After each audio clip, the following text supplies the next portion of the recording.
Welcome to In the Shadows. I'm Jack, your guide through tonight's scary stories to fall asleep. No ads, no interruptions, just you, the black screen video, and the sound of rain. As you relax into the show, let your mind wander into the eerie corners of these scary stories. I'm curious where you're watching from tonight and what time it is. Comment below.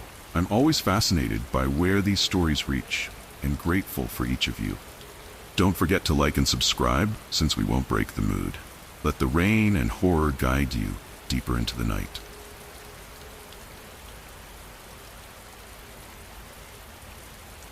I'll never forget the day the water notice went out. I remember it so clearly, like one of those weirdly vivid snapshots that gets burned into your brain, you know? It was early morning, and I'd barely been awake for 5 minutes when my phone buzzed with an emergency alert. I groaned, thinking it was one of those Amber Alerts or maybe something about the weather. Nope, it was way worse. Boil your water before drinking. Contamination in the local water supply. That's what it said. I'll be honest with you, at first I didn't take it seriously. Who does, right? It's Ashford, a tiny little town where the biggest scandal is when Mason's Diner runs out of their famous blueberry pie. Contaminated water? Please. But I boiled a pot of water anyway, just to be safe. I figured it was probably some bureaucratic mix-up, or maybe the town was trying to avoid a lawsuit. About an hour later, Lucas called. Now, Lucas is one of those guys who's never serious about anything. We've been friends since high school, and we've seen each other through some wild times, but even he was kind of worked up about the water thing. Dude, you see the notice? Ashford finally made the news, man, he said, laughing like it was some kind of joke. Maybe we'll get some tourists out of it. Yeah, tourists who love boiling water, I said, rolling my eyes. What's next? Bottled air? We agreed to meet up at Mason's for breakfast, like we always did when life got too boring. Mason's is one of those greasy spoons that smells like bacon and nostalgia, and everyone in town goes there at least 3 times a week. It's the hub of local gossip, which was why I wasn't surprised when we walked in and the whole place was buzzing about the boil notice. Hey, don't drink the coffee, Lucas said to me, grinning as we sat down. Who knows what's in that water? I was about to say something snarky when I noticed this older couple, the Johnsons, sitting at the next table. Mr. Johnson was gripping his wife's wrist hard, way too hard for just an argument. Mrs. Johnson she looked scared, like really scared. I'm not the type to eavesdrop, but you'd have to be blind not to notice the tension. Lucas didn't catch it. He was too busy stuffing his face with pancakes and cracking jokes about Ashford's toxic water supply. I nudged him. Hey, check out the Johnsons. Something's up. Lucas glanced over, shrugged. Probably just old people fighting. You know how it is. Everything's a crisis when you're pushing 80. But it didn't sit right with me. Something about the way Mr. Johnson's face looked, like he was on the edge of doing something he couldn't take back, made me uncomfortable. We finished breakfast though, and Lucas was right back to joking around. I tried to brush it off, but it stuck with me, you know? It was like this small thing, but it felt off. I know how that sounds, but that's the only way to describe it. That night, things got weirder. My mom asked me to run to the store and grab some bottled water, just in case. She was a lot more cautious than me, but that's how she's always been since Dad died. I figured, why not? Better to humor her than deal with a lecture. I drove over to the grocery store, and the place was a madhouse. People were losing it over bottled water like it was the apocalypse. I mean, really, folks were fighting over 12 packs of Aquafina like they were gold bricks. One guy, I think his name was Jeff, nearly clocked another guy with a case of water. All I wanted was a single gallon to keep Mom happy, but it felt like I was navigating a war zone just to get it. On the way home, things got even stranger. I was driving past the Grady's house. You know the place. 2-story white picket fence, the whole American dream thing. And I saw Mr. Grady on the front porch, holding a hammer. Now, Mr. Grady's usually the nicest guy in the neighborhood, always offering to help fix people's cars or mow their lawns. But this time, he was waving that hammer around like he was about to bash something. Or someone. His wife was standing just inside the door, and she was yelling at him to come inside, but he wasn't having it. He looked, I don't know, unhinged. For a second, I thought about stopping, but part of me was like, nah, this isn't my business. So I kept driving, but I couldn't stop thinking about it the whole way home. What was happening with people in this town? When I got home, I told Mom about the craziness at the store, and she just shook her head, like, people are ridiculous. She was already halfway through her nightly routine, brushing her teeth and all that, so I didn't mention the Grady thing. I figured it was just an isolated incident, you know? But the next morning, that feeling that something was really wrong, it didn't go away. The town announced the water was safe again, so everyone went right back to normal, like nothing had happened. But I wasn't convinced. Maybe I was being paranoid, but I couldn't shake the feeling that there was something more going on. Something bigger than just a boil notice. I mean, how do you go from don't drink the water to everything's fine overnight? When I met up with Lucas again later that day, he laughed at me when I brought it up. You're overthinking it, dude, he said, shoving a French fry in his mouth. Town freaks out over nothing all the time. Remember the whole radon scare back in '08? Same thing. But I wasn't so sure. I couldn't forget the look in Mr. Grady's eyes, or how Mrs. Johnson had looked so scared at the diner. And the weirdest part? The next morning I overheard a couple of older folks talking at the coffee shop about how Mr. Grady had just disappeared. Packed up and left, they said. But I didn't buy it, not for a second. That was just the start. Things were about to get way worse. I couldn't shake the feeling that something was wrong with this town. Even after they said the water was safe again, people weren't acting normal.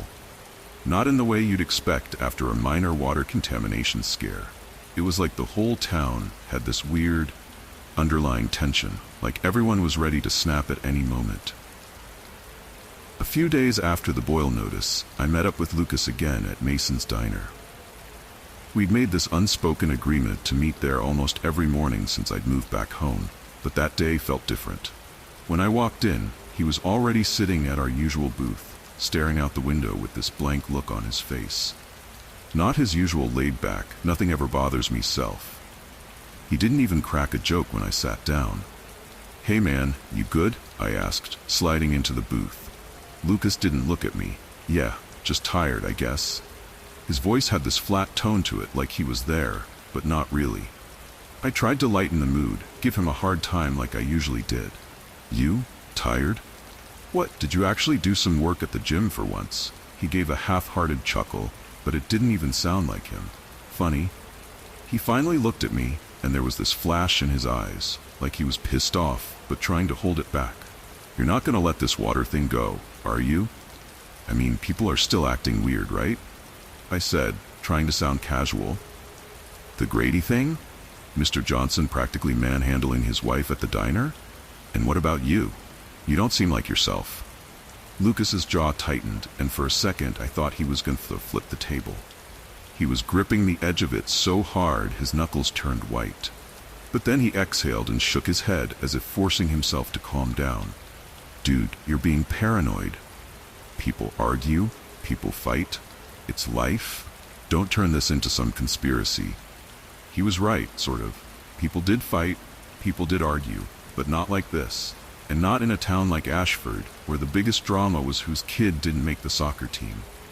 Still, I didn't push it. Lucas wasn't the type to dwell on stuff, and I didn't want to make things weird between us. So I just nodded and dropped it. But it wasn't just Lucas. It was everyone. I started noticing it more and more as the days passed. Mrs. Harding, the sweet old lady who lived across the street, screamed at her mailman one afternoon because her package was a day late. And when I say screamed, I mean full-on meltdown in the middle of the street, calling the poor guy every name in the book. It was so out of character for her, I actually stopped and stared, wondering if I'd misheard her or if she'd lost her mind. And then there was my mom. She hadn't been the same since Dad passed, but this was different. She was quiet. Too quiet. I came downstairs one morning to find her just standing in the kitchen, staring at the faucet with the water running. "Mom," I called out. She didn't respond at first, didn't even blink. I walked over and gently tapped her shoulder. She jumped like I'd scared her half to death. "What are you doing?" I asked, turning off the water. "You've been running the faucet for who knows how long." She blinked a few times and looked at me like she didn't know where she was. "Oh, I don't know. I guess I lost track of time." Then she smiled, but it wasn't her usual warm smile. It was like she was trying to act normal and failing miserably. That's when I started thinking it wasn't just isolated incidents. Something bigger was going on. I mean, people don't just wake up one day and start losing their grip on reality, right? And all this started after the water contamination, so I did what any normal person would do. I Googled it. But the only thing I found was the same generic news articles talking about a minor contamination event with no lasting effects. Everything was back to normal according to the official sources. Except it wasn't. Not even close. I was about to give up on my little investigation when I ran into Dr. Klein at the gas station. Dr. Klein was one of the few people in town who actually had some common sense. He was a no-nonsense guy, the kind of doctor who tells you straight up if you're being an idiot about your health. If anyone knew what was going on, it would be him. I approached him, trying to act casual. "Hey, Dr. Klein. Crazy week, huh?" He raised an eyebrow. That's one way to put it. I hesitated, wondering if I should even bother bringing it up. But then I remembered Mrs. Harding's meltdown and my mom zoning out in front of the sink. "Listen, do you think all this weird stuff could be related to the water contamination?" Klein's face darkened, and he glanced around like we were being watched. "You've noticed it too, huh?" "Yeah," I said, relieved that I wasn't the only one. "People are acting strange, violent, short-tempered, even my mom. It's like the whole town's on edge." He sighed and lowered his voice. "I've seen it too. I've had patients come in with unexplained aggression, sudden mood swings, and it's not just stress. I think it's something in the water, but I can't prove it." "What do you mean?" I asked, suddenly feeling like I was on the verge of something big. Klein shook his head. "I've tried to bring it up with the town council, the health department, hell, even the CDC. But they're all giving me the same runaround. They say the water's fine, that we're all just overreacting. But I've been a doctor for 25 years. I know when something's off." I could feel my pulse quickening, that rush of knowing I wasn't alone in this. "So what do we do?" "Stay away from the tap water," he said firmly. "Stick to bottled, and warn people, if you can. But don't go making a scene. The last thing we need is a panic." I nodded, taking in what he was saying. But something still didn't add up. If it's that bad, why isn't anyone doing anything? He looked at me, dead serious. "Because no one wants to admit there's a problem. Not the town, not the state, and definitely not whoever's responsible for it." That was the last time I saw Dr. Klein. The very next day, his office burned down. Everyone called it an accident. I didn't. And that's when I knew for sure something bigger was happening. Something way worse than just a bad batch of water. And I was right. After Dr. Klein's office burned down, things got worse. Fast. Like, we're talking a complete nosedive into chaos.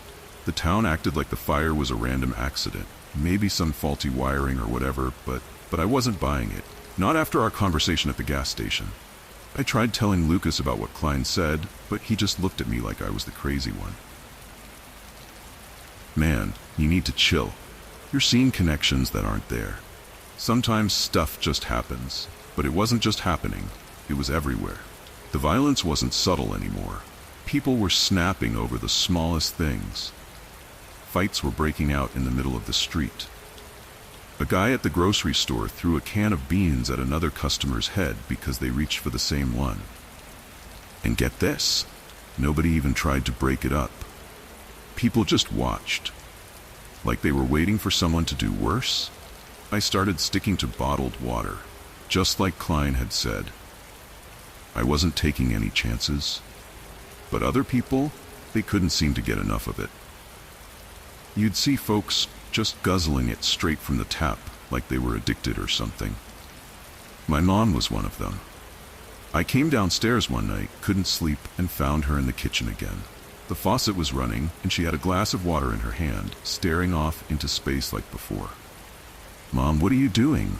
I asked, stepping into the room. She didn't even flinch. "I'm thirsty." "Okay, but you've been drinking water all day. You sure you're feeling all right?" "I'm fine," she said, taking another sip, her eyes glassy and far away. "Stop worrying so much, Ethan." I tried getting her to stop, even told her about what Dr. Klein had said before the fire. But she just laughed it off. "You've always had such a wild imagination," she said, like it was no big deal. Like the guy's office hadn't just gone up in flames. It was getting harder and harder to pretend everything was fine. One night, maybe a week after the fire, I was driving home from picking up groceries. I decided to get out of town for the day, clear my head, and stock up on bottled water since everything in Ashford felt tainted. On my way back, I noticed something. There were no lights on in town. No street lights, no porch lights, nothing. Ashford was dark, like it had been swallowed whole. As I drove through the main street, I started seeing people. They were just standing there, in the middle of the road, on the sidewalks, not moving, not talking, just watching. I slowed down, trying to get a better look. These were people I knew. Mrs. Harding, Lucas, a few others from the diner crowd. They all had that same vacant stare, like their minds were gone. And then I saw something that made my skin crawl. Lucas was drinking from a water bottle, but it wasn't bottled water. It was a clear plastic jug, and I knew exactly where it came from. The tap. I pulled over, rolled down the window, and called out to him. "Lucas, what are you doing out here?" He didn't answer. Didn't even acknowledge me. Just kept drinking, gulp after gulp, like he couldn't get enough. Then he looked up at me, and I swear there was something wrong with his eyes. They weren't his eyes anymore. They were darker, almost black. I'm not talking metaphorically here. I mean the actual color of his eyes had changed. "Lucas, are you okay?" He just smiled. And it wasn't a friendly smile. It was menacing, like he knew something I didn't, and it was bad. Real bad. Without saying a word, he turned and started walking down the street, the other people following him like a pack of zombies. None of them spoke. None of them even looked at each other. They just walked. I followed them. I had to. Something was happening, and I needed to know what. They led me to the edge of town, near the old water treatment plant. The place had been under new management for the last few months, some private company that swooped in after the contamination notice, but nobody ever really knew who was running it. The town just accepted that they were handling the problem. But now I knew that wasn't true. When Lucas and the others got to the plant, they started gathering around the back, near this big metal tank. There were more people there. Dozens. All standing in that same eerie silence, staring at the water that was leaking from the tank. It was dripping into the ground, and every time it hit the dirt, the crowd seemed to lean in like they were hypnotized by it. I hid behind a stack of crates and watched. I didn't dare get any closer. Then, out of nowhere, someone I didn't recognize stepped forward. He was wearing a suit, which was weird enough for Ashford, and he had this calm, almost smug expression on his face, like he was proud of what was happening. He raised his arms like some kind of preacher. "This is just the beginning," he said, his voice carrying through the silence. "Soon we will all be free." The crowd didn't react, but I felt this cold wave of realization hit me. This wasn't an accident. This wasn't some random contamination. Someone was doing this on purpose, and whoever this guy was, he was in on it.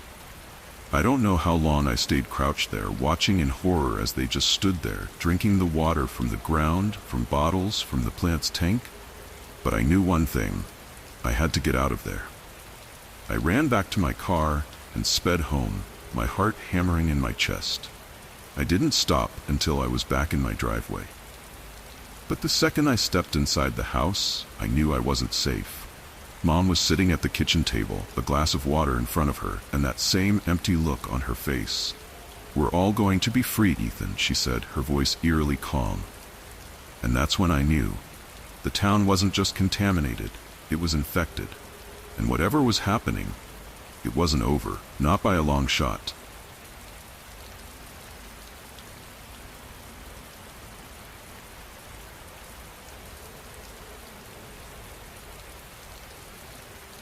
I've got to tell you, if anyone had told me how my last night in Westbridge was going to go down, I would have burst out laughing and called them insane. No way I was getting out of that hellhole alive. No chance in hell. I mean, death row doesn't exactly leave you with many options, right? It was the night before they were going to fry me. Lethal injection, real quick, real clean. Or so they say. I hadn't slept in days. Kept thinking about my wife. I didn't kill her, but hey, a jury thought I did, and that's all that matters in this world.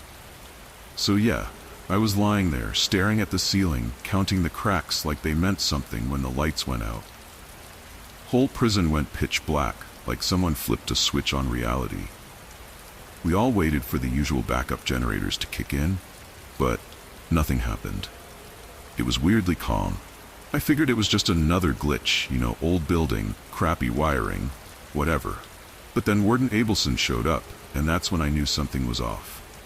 Now, Abelson was always a strange dude, but this time, he looked different. Not just I haven't slept in days different. He had this creepy-ass smile, like he knew something we didn't, and believe me, the guy was not the smiling type. He stands there in the middle of the block, looking at each one of us. No guards, no protocol, just him, that grin, and the coldest eyes I've ever seen. "Gentlemen," he said, voice echoing like the place was empty, "I have an offer for you." I sat up. The other guys, Nick, Tyrell, Luis, Danny, they all looked confused too, but no one said a word. I mean, what do you even say when the warden pops in like he's hosting a damn game show? Then Abelson hit us with the weirdest pitch of all time. "You can escape tonight. All of you. But there's a catch."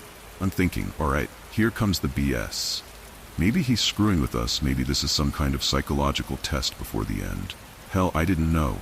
"You'll be hunted," he continued, taking his time with every word, "by something you can't see. If you survive, you walk free. If not, well, I think you know the alternative." I swear to God, Tyrell, big dude thought he was invincible, actually laughed. Man, what kind of nonsense is this? He steps out of his cell like Abelson's some kind of joke, all swagger and bravado. The second his foot touches the floor, though, he's yanked sideways, hard. And I mean hard. He hits the wall, neck twisted in a way that shouldn't be humanly possible. We all just sat there, stunned. No one moved after that, no one laughed. Warden doesn't even blink. He looks around, totally unfazed by the fact that Tyrell is now a crumpled mess on the floor. "The game has already begun," he says, almost bored. Now maybe it was the whole "I'm about to die anyway" thing, or maybe I'm just crazy, but part of me wanted to see where this was going. I wasn't exactly in love with the idea of a last meal, and then drifting off into the void, Nick, Danny, Luis, they all had the same look in their eyes. Fear, sure, but something else too. Like a twisted kind of hope. The cell doors just opened. No buzzers, no alarms, just a soft click, like we'd been given the keys to our own funeral. I could hear Luis muttering prayers under his breath, trying to make sense of it. Nick, of course, was already halfway out the door, that cocky grin of his barely holding together. I wasn't going to be left behind, so I bolted too. Guess that makes me a coward or an idiot. Probably both. So here we are, running like hell through the prison. And I don't know how to explain it, but the place didn't feel like a prison anymore. The hall seemed longer, the walls closer, like the whole building was shifting around us. Danny, always the con artist, kept talking to himself, trying to convince us that this was all some sort of mind trick. "It's fake, man. They're just messing with us," he kept yelling. But none of us believed him. How could we? Every time we heard something, a scrape, a thud, some weird sound that wasn't human, we moved faster. We didn't have a plan. We just needed to be anywhere but here. Nick and I made it to one of the side exits. I thought for sure it would be locked, but nope. Wide open, just like that. Too easy. Way too easy. I almost turned around, but Nick was already halfway out. "Come on, Harris," he hissed like I was holding him back. Nick was the kind of guy who thought everyone else was an idiot. I should have let him go. Part of me wishes I had, but I followed. We both did. Luis wasn't far behind, muttering about tunnels or some secret way out. I didn't even care if he was making it up, I just needed to move. Then it came. The sound, like nails dragging across concrete, but faster, closer. Whatever it was following us. Nick took one look back and his face turned white. "It's right there," he whispered, more to himself than to us. But I didn't see anything. Nothing at all. We took off like we had rockets strapped to our backs. The prison didn't feel real anymore. It felt alive, like it was toying with us. Every hallway was longer than I remembered. Doors weren't where they were supposed to be. At one point, we ran straight toward what should have been the mess hall, only to find a solid wall instead. The place was warping around us, like it was all part of the game Abelson had set in motion. "Luis, you sure about those tunnels?" I yelled, trying to catch my breath. He nodded, but he looked like he was about to collapse. "Yeah, man, laundry room. There's a hatch in the floor, it leads to the old tunnels." Nick scoffed. "You expect us to trust this guy? He's full of shit." But honestly, what other option did we have? The thing, or whatever was following us, was getting closer. It wasn't even making noise anymore. It was like the silence was chasing us. Something I can't really explain, but you could feel it in the air. Like when a storm's about to hit and the whole world goes still. We followed Luis. We cut through the old recreation yard, the rain starting to fall in thick sheets, making the concrete slick. I slipped a couple of times, and each time I swear I felt something brushing past me. Nick didn't seem to notice, too busy cursing under his breath about the idiot who led us into this mess. But he wasn't talking about Abelson. He was talking about me. Like I had the power to change any of this. The laundry room wasn't far, but getting to it felt like hours. By the time we reached the door, we were soaked, exhausted, and starting to unravel. Luis was the first through the door. The room was empty. No guards, no cameras, just piles of dirty sheets and the smell of bleach. He scrambled toward the corner, throwing baskets aside until he found it. A hatch. Rusty and half hidden, but there. "I told you." Luis grinned like he'd just solved the world's biggest mystery. "I told you, man." Nick didn't waste time. He yanked the hatch open and dropped down without waiting for anyone else. Typical Nick, always looking out for number one. I glanced at Luis, and we both followed. The tunnels were worse than I expected. Dark, damp, and claustrophobic. It was the kind of place you'd expect to find a body or two if you looked long enough. The air was heavy, almost suffocating. Luis lit up a match. "This is it," he said, his voice shaky. "These tunnels used to run under the whole prison. They're not on the official blueprints anymore, but they're still here." I couldn't shake the feeling that something was wrong, though. The tunnels were too quiet, too still.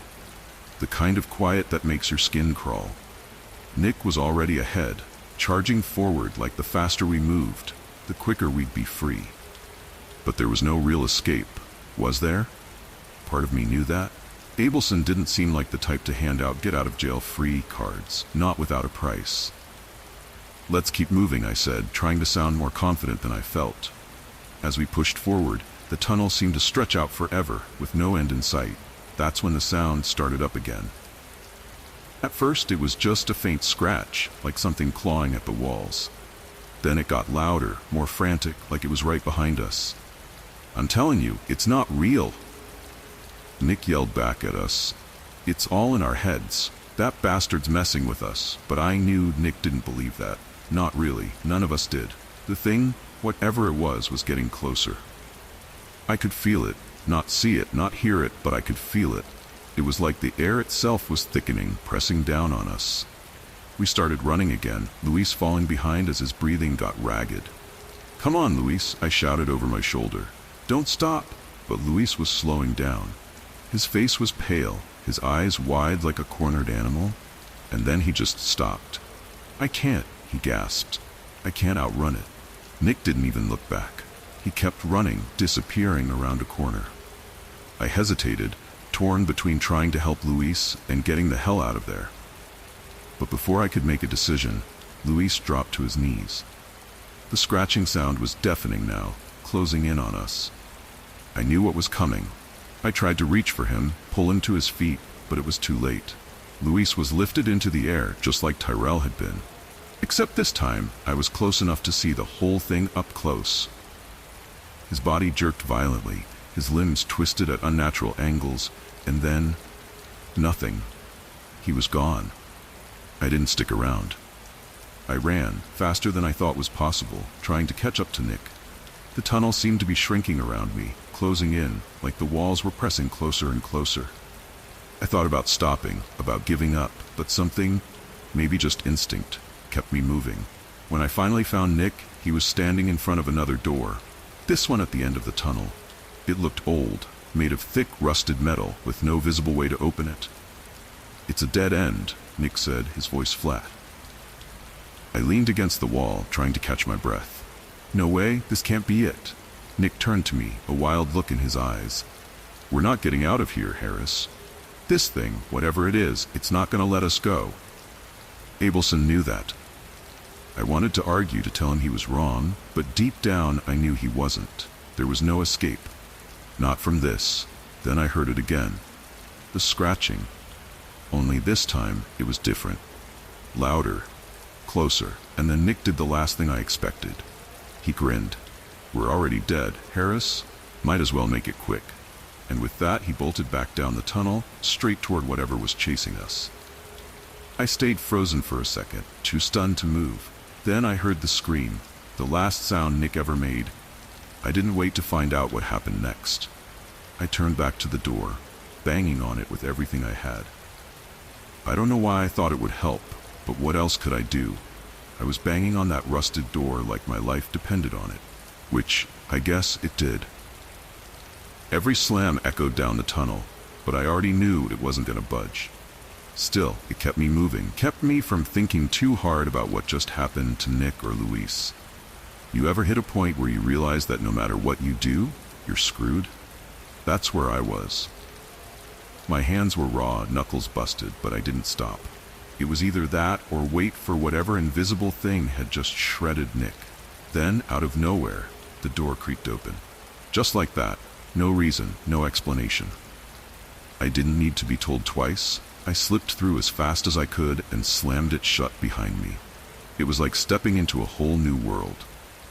On the other side of that door was what looked like the prison's basement, but everything was wrong. Pipes were hanging down, leaking who knows what, and the flickering lights barely lit the room.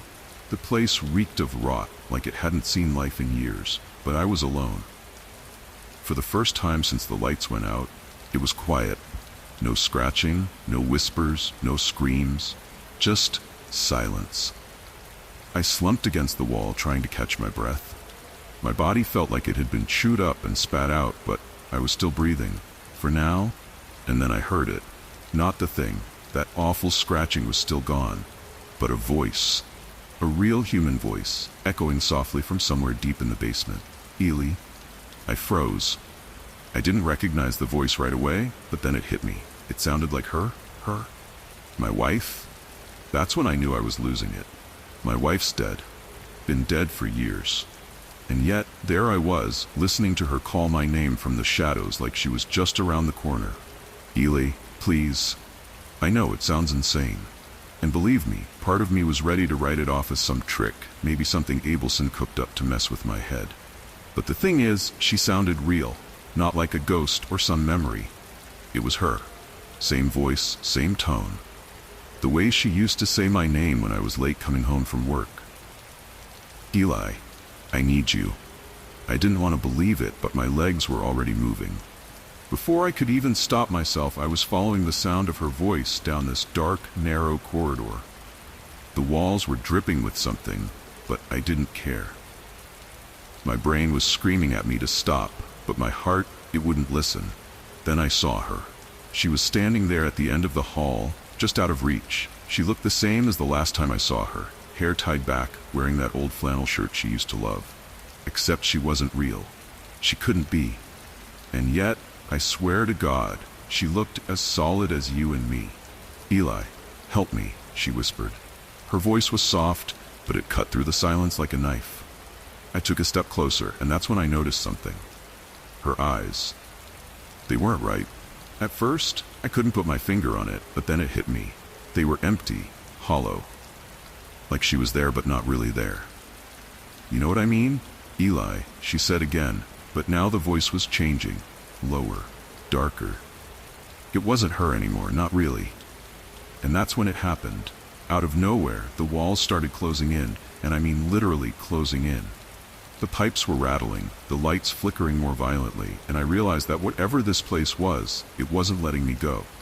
My wife, not my wife, was just a lure, something to keep me from running. I turned and bolted. The hallway was warping behind me like it was trying to swallow me whole. I didn't look back. Couldn't look back. I kept running, my body screaming for me to stop, but I knew if I stopped, I'd be done. Finally, after what felt like an eternity, I reached another door. This one was metal, like the others, but rusted to hell.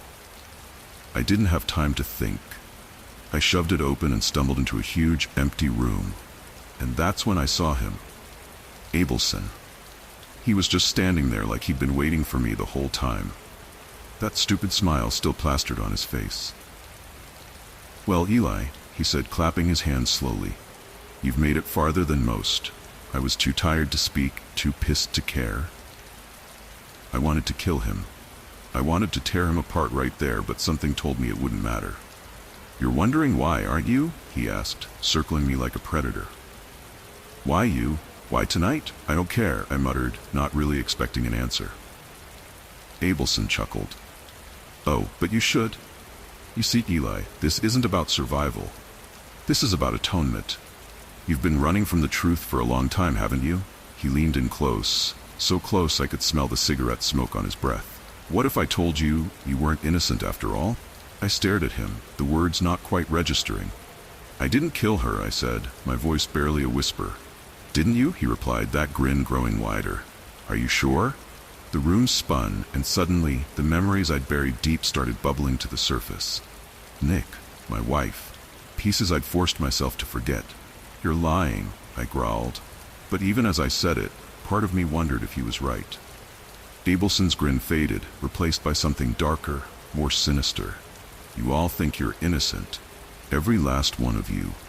But the truth is, Eli, you don't deserve to walk out of here. You never did." I wanted to fight back, to scream, to do something, but the walls were closing in again. The room was shrinking, the air growing thick, and then I realized it wasn't the prison that was doing this. It was me.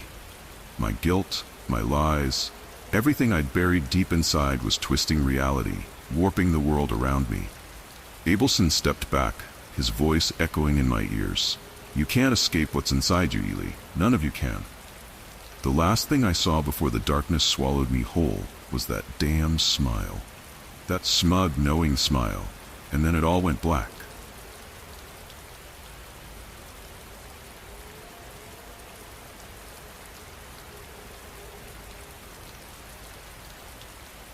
Okay, so I know this is going to sound ridiculous, but I swear it happened just like I'm telling you. Judge me if you want. But things got really weird, really fast. It all started with Red Grill. You've probably heard of it by now, they're everywhere. But back then, it was just opening up. It was the kind of thing people wouldn't shut up about. Have you tried Red Grill yet? Oh my God, best burger in town. You know, that kind of hype. I wasn't even planning on going. I don't jump on trends. But one day at work, I was hungry and, honestly, bored out of my mind. The usual sandwich shop I hit up was closed for renovations, so I figured, why not? I'm not above a good burger, and everyone kept raving about it. The place had just opened near my office. Slick logo, red neon, and a smell that hit you before you even stepped inside.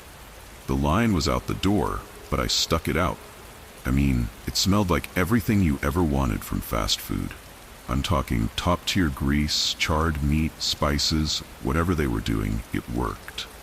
Anyway, I get inside and the menu's pretty basic, nothing crazy. Burgers, fries, shakes. But their special? It was this burger called the Red Special. No details about what was in it, just undisclosed ingredients. Normally, that would make me nope right out of there. But again, I was bored, and at this point, kind of curious. Plus, everyone around me was ordering it like it was some kind of holy grail. So, yeah, I caved. The guy at the counter, mid-20s, probably high, grinned at me like he was in on some inside joke. "Trust me, man, you're gonna love it," he said. Then he rang me up and handed me my number. It felt like I was joining some secret club or something. I took my order to go because, work, and I wasn't about to sit there alone like some kind of sad office drone.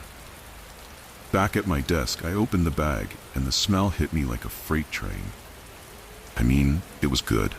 My mouth was already watering before I even unwrapped the thing. The first bite? Oh man. I don't know how to describe it without sounding like a lunatic, but it was insane. Best burger I'd ever had, hands down. Juicy, perfectly seasoned, like someone had taken all my favorite flavors and packed them into one bite. I devoured the whole thing in about 2 minutes. No joke. But here's where things get strange. That night, I'm cooking dinner at home. Grilled chicken, nothing fancy, and for the life of me, I couldn't stomach it. I thought maybe it was just an off day, or maybe I overcooked it, but no, it was something else. The chicken tasted like wet cardboard. Everything did. Not just dinner, breakfast the next morning too. Coffee, eggs, toast, all of it, just nothing. Bland. But you know what I kept thinking about? That damn burger. Like, obsessively. It was embarrassing. I even caught myself staring at my phone, scrolling through delivery apps to see if Red Grill was on there yet. Pathetic, right? But part of me was like, hey, maybe I just found my new favorite place. I mean, that's normal, right? People get hooked on food all the time. Except this was different. The next day, I was back there at lunch. Didn't even think about it. Walked right past the usual spots and into Red Grill like it was the most natural thing in the world. I ordered 2 burgers this time, because why not? One for lunch and one for later. Don't judge. As I'm standing there waiting, I spot a familiar face, Tyler, from accounting. Now, Tyler's not the kind of guy I usually talk to outside of work, but we nodded at each other. He looked off. His face was pale, and his eyes were a little too wide, like he hadn't slept in days. He kind of mumbled something under his breath when I asked him how he was doing. "I can't get enough of it," he said, eyes darting around the room like he was looking for someone. "The burgers, they're different, man. You'll see." I laughed it off, but yeah. Something about the way he said it stuck with me. "Hey, this is my favorite place" vibe. It was more like, I need this. I got back to my desk with my 2 burgers and inhaled the first one. I'm not exaggerating when I say it tasted even better than the day before. The fries? Crispy perfection. I was already thinking about the second burger sitting in the bag when I realized something was off. The flavor had this strange aftertaste I hadn't noticed before. Almost metallic, but not quite. Like I couldn't place it. Still, I finished the whole thing because at that point, I was hooked. I didn't care what it tasted like. It was like my brain had shut off, and all that mattered was shoving it in my mouth. Gross, I know. The next few days, it was the same routine. Red Grill for lunch, sometimes dinner. Regular food, forget about it. Nothing else tasted right anymore. Kara, my wife, started asking questions. "You're eating out a lot lately. Is everything okay?" I brushed her off, said it was a work thing. I didn't want to admit I was driving halfway across town just for a burger. Then came the nightmares. Every night I'd dream about eating, but not the burgers. It was raw meat, like I'm talking full-on chunks of bloody, dripping flesh. In the dream, I couldn't stop. I'd wake up feeling disgusting, but the hunger, that stayed with me. I tried to ignore it, chalk it up to stress, maybe food poisoning or something. But when Tyler stopped showing up at work, things started to click. The guy was always there. Like, always. So, when he disappeared for 3 days without a word, I knew something was wrong. I caught a glimpse of him on the 4th day, though. He was standing across the street from Red Grill, staring at it. His face was pale, almost sickly, but his eyes, they were wild, like he was starving. I called out to him, but he didn't respond. Just kept staring at the restaurant like it was calling him. That's when I started to realize whatever was happening at Red Grill, it wasn't normal.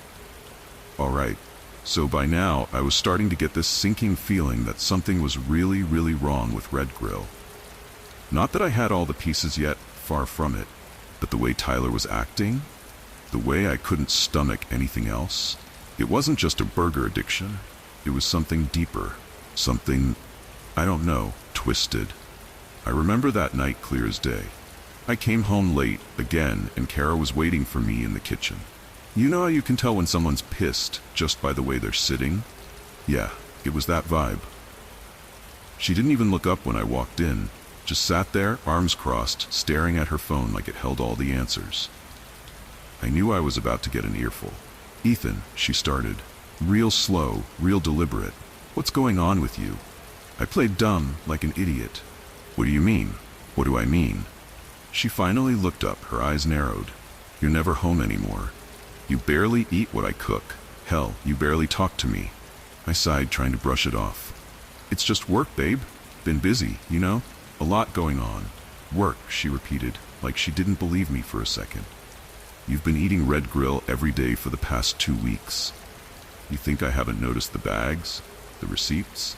She held up a crumpled one from the trash, waving it like some kind of evidence. I shrugged, trying to act casual, but inside I was starting to panic. "It's just burgers, Kara. Come on. It's not a big deal." She stood up, her chair scraping against the floor. "Not a big deal? You're acting like an addict, Ethan. You don't even eat dinner here anymore. What the hell is in those burgers?" I didn't have an answer. Part of me wanted to tell her everything. The weird cravings, the nightmares, the way regular food tasted like ash in my mouth. But another part of me, hell, most of me, wasn't ready to admit it. Not out loud, at least. That would make it real. So instead, I did what I always do when I don't have the right words. I walked away. "Look, I'm tired," I said, heading for the bedroom. "Let's talk about this tomorrow." She didn't follow me. Didn't say anything, actually. Just stood there staring, and I could feel her disappointment. But I couldn't deal with it right then. All I could think about was the extra burger sitting in the car, waiting for me. I didn't touch it that night, though. Not after the argument. I figured I'd try to lay off Red Grill, at least for a day. Maybe prove to Kara and myself that I wasn't some lunatic who couldn't control his own cravings. But the next morning, I was starving. Worse than ever. And regular food? Forget it. The cereal I tried to choke down tasted like wet cardboard. I even tried a granola bar from the vending machine at work, and I'm telling you, it was like eating sandpaper. By lunchtime, I couldn't take it anymore. I drove straight to Red Grill without thinking twice. The place was packed as usual, but it wasn't just regular lunchtime busy. People were different. They looked desperate. Like, some guy was practically yelling at the cashier because his order was taking too long.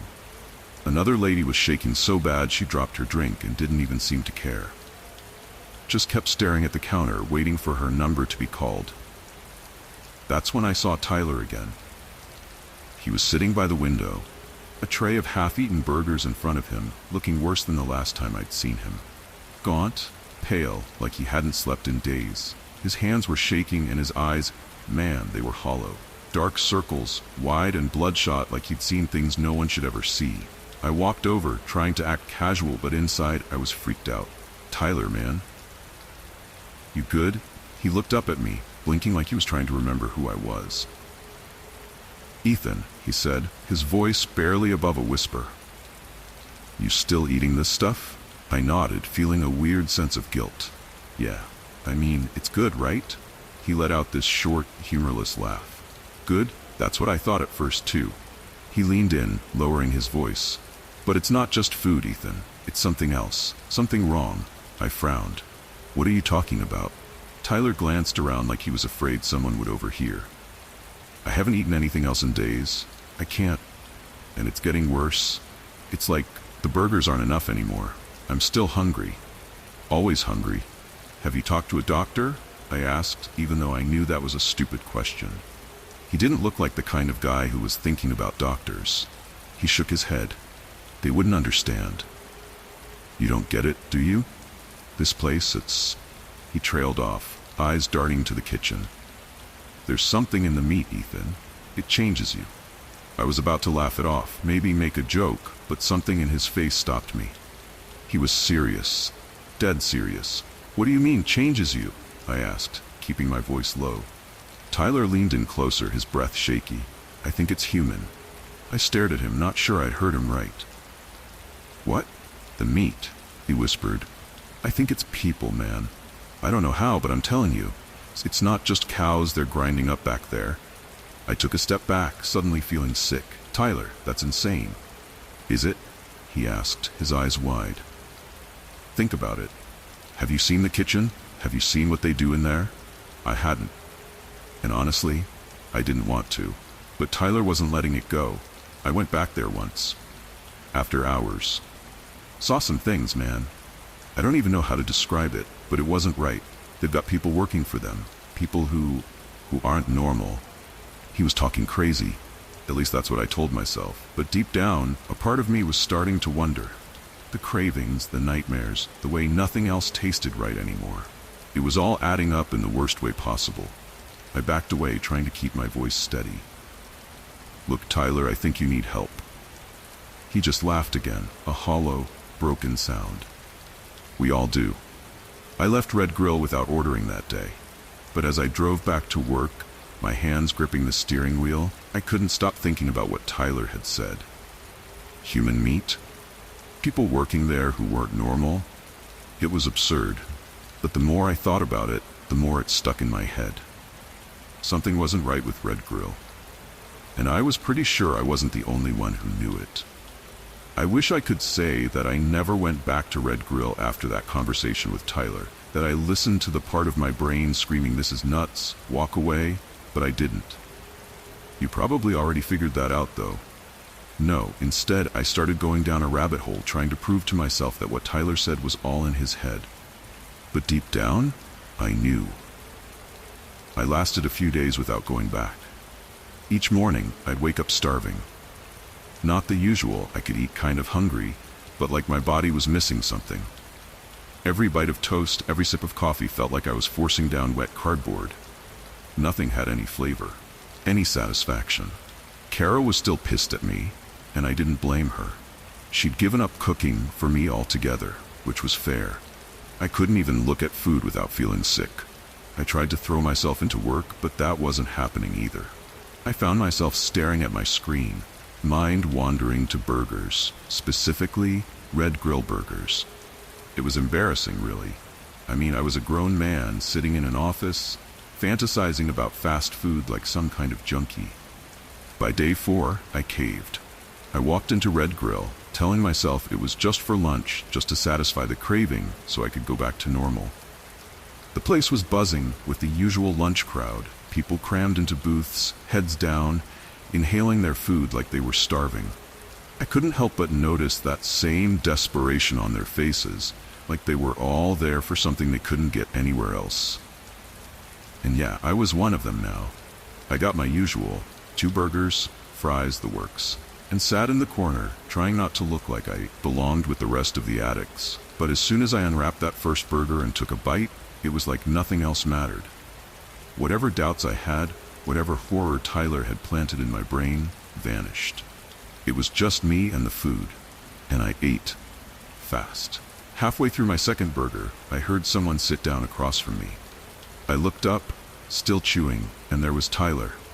Only he looked worse than before, if that was even possible. His skin had taken on this weird grayish tone, and his eyes were sunken so deep they looked like black holes in his face. The guy looked like he hadn't seen daylight in weeks. "You came back," he said, no surprise in his voice. More like acceptance. I didn't answer right away, just kept chewing, feeling weirdly defensive. "I thought you weren't coming here anymore," I finally said, wiping my mouth with a napkin. "What happened to its people, man?" He grinned, but it wasn't a happy grin. More like he was in on some cosmic joke I didn't get. "You were right," he said, leaning in closer. "It is people." I laughed, though it came out more nervous than I intended. "Come on, Tyler, you're messing with me." "I'm not," he said, his voice lowering to almost a whisper. "You want proof?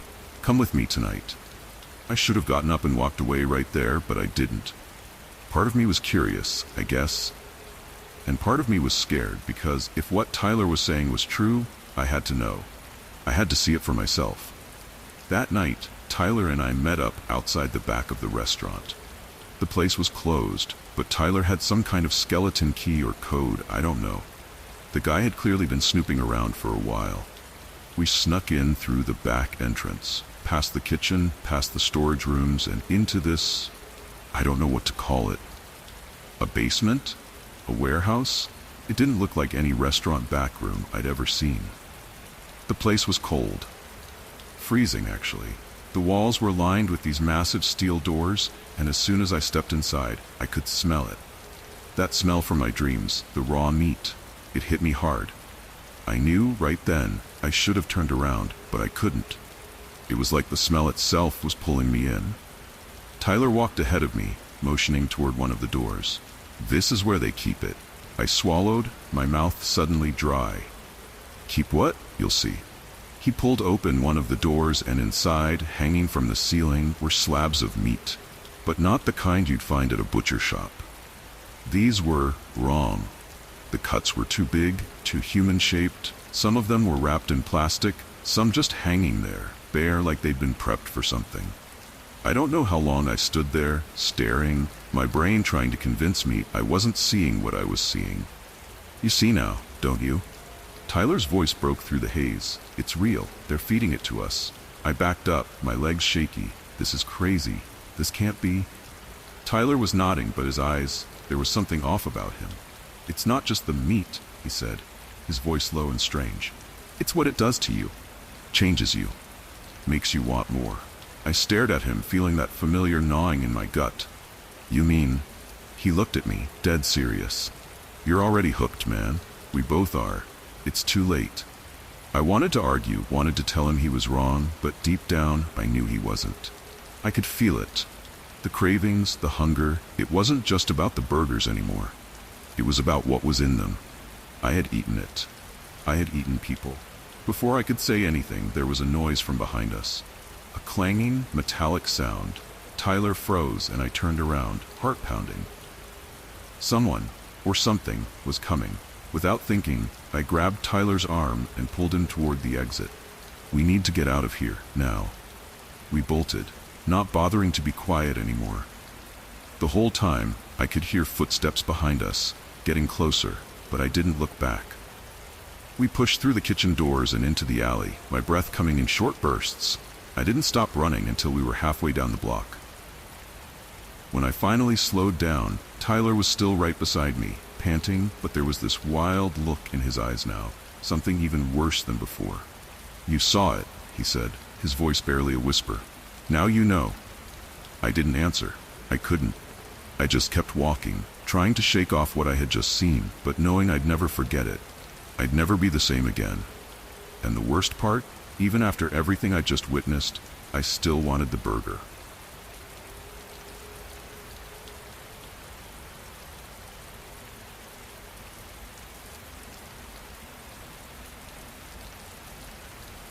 You ever have one of those moments where things go from everything's fine to what the hell is happening in the blink of an eye?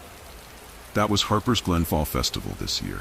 A normal day, crisp October air, the kind that makes you feel like maybe life's good for a minute. We had the festival set up downtown like we always did. Kids running around with caramel apples, bonfires crackling, some good-natured competition at the pie-eating contest. You know, the usual small-town stuff. I was there with the fire crew. After all, what's a festival without a bunch of guys in uniform making sure no one burns down a hay bale maze, right? Mostly, we just stood around, talking, roasting marshmallows with the kids, and keeping an eye on the bonfires. It was the first time in a while I'd felt, I don't know, settled, I guess. I'd been in Harper's Glen for a year, trying to put Chicago and everything that happened there behind me. The fire, losing my family, it's not the kind of thing you ever really get over, but for a few hours, I wasn't thinking about it. That's when the fog started rolling in. At first, it was just a bit of mist around the edges of the square, creeping along the ground like it was sneaking in. I figured it was nothing. We're in the mountains, after all, and fog's part of the scenery. People even joked about it. Ben, my buddy on the crew, nudged me and said, "Spooky, huh? Feels like something out of the Twilight Zone." I laughed it off. "Yeah, just wait for the eerie music to start," I said. But the thing is, it didn't stop. It got thicker. Fast. Within minutes, you couldn't see 10 feet in front of you. The whole square was swallowed up in it. Streets, buildings, everything. I'm telling you, it was like someone threw a blanket over the town. That's when Ben started coughing. At first, I thought maybe he just inhaled some smoke from the bonfire. But then it got worse. His eyes went wide, and he hunched over like he was choking. I rushed over. "Ben, you all right, man?" He didn't answer. He just kept hacking like something was stuck in his throat. And then he looked up at me, and I swear to God, his face... I'll never forget that look. His skin wasn't right. It had gone gray, almost like he'd aged 50 years in a minute. His eyes were bloodshot, bulging out of his head, and his fingers... Christ, his fingers were stretching, the nails turning into these long, black claws. "Ben?" I backed up, but he wasn't Ben anymore. He was snarling, making this awful sound deep in his throat, and then, out of nowhere, he lunged at Karen, one of the other firefighters. She didn't even have time to react.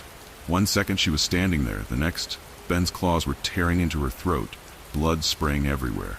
The screaming started then. People saw what was happening, saw the blood, and they just lost it. Some tried to run, but the fog was so thick they didn't get far. You could hear them, though, screams from every direction. I saw people drop to the ground, coughing, gagging on the fog, and then they changed. Just like Ben, one after another they twisted into these grotesque, animalistic versions of themselves. The fog did something to them. It didn't just kill them, it turned them into monsters. I didn't have time to think about what the hell was going on. I grabbed a fire hose, thinking maybe the water could keep them back. I blasted a group of them that had turned, spraying them down, but it barely slowed them. They just kept coming, snarling, snapping at each other like wild animals. And Karen, poor Karen, she was still alive, sort of. Blood was gushing from her neck, but she was crawling, trying to get away. Then this kid, one of the transformed, he couldn't have been more than 12, dragged her into the fog. She was screaming, but her voice got quieter and quieter until it was just gone. It was chaos. I could barely see 2 feet in front of me. I was yelling, trying to get people to move, to go somewhere, anywhere that wasn't covered in fog. That's when I saw Sarah Myers, the high school teacher. She was crouched under a food stand with a group of students, her face white as a sheet. We locked eyes. No words, just pure terror in her expression. I waved her over. "Come on," I shouted. She didn't need convincing. She grabbed the kids, and we bolted, grabbing anyone else we could along the way. The fog wasn't thinning. If anything, it was getting worse, thicker, like it was alive, trapping us in. The only place I could think of was the firehouse. Solid walls, maybe we could barricade ourselves in and figure out what the hell was happening. We stumbled through the fog, tripping over bodies, some dead, some halfway to becoming those things. I don't know how we made it, but we did. We reached the firehouse, slammed the door shut, and bolted it.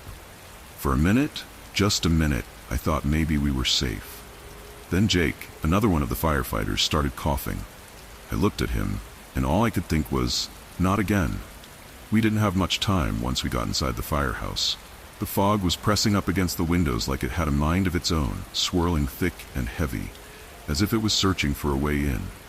Everyone was breathing hard, eyes wide, trying to process what the hell we had just witnessed outside. I slammed the last of the furniture against the door. Chairs, tables, anything that would slow those things down if they tried to break in. Sarah was clutching one of the kids, a boy about 16, while the others, a random mix of survivors, hovered in the middle of the room, lost. No one had any idea what to do next. That's when Jake started coughing. It was a small, dry cough at first, but it didn't stay small for long. He doubled over, hacking so hard it sounded like his lungs were tearing apart. His face went red, then pale. It was the same damn thing I saw with Ben. "No, no, no," I muttered, shaking my head. I didn't want to believe it. Jake was one of the good ones. He had a wife and kids who'd moved out to the next town over. He was supposed to see them this weekend.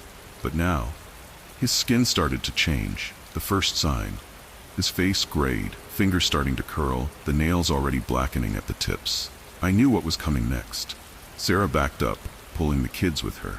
"Lucas, we need to help him," she whispered, though the fear in her voice made it clear she didn't believe it herself. "Help him?" Brad snorted from across the room.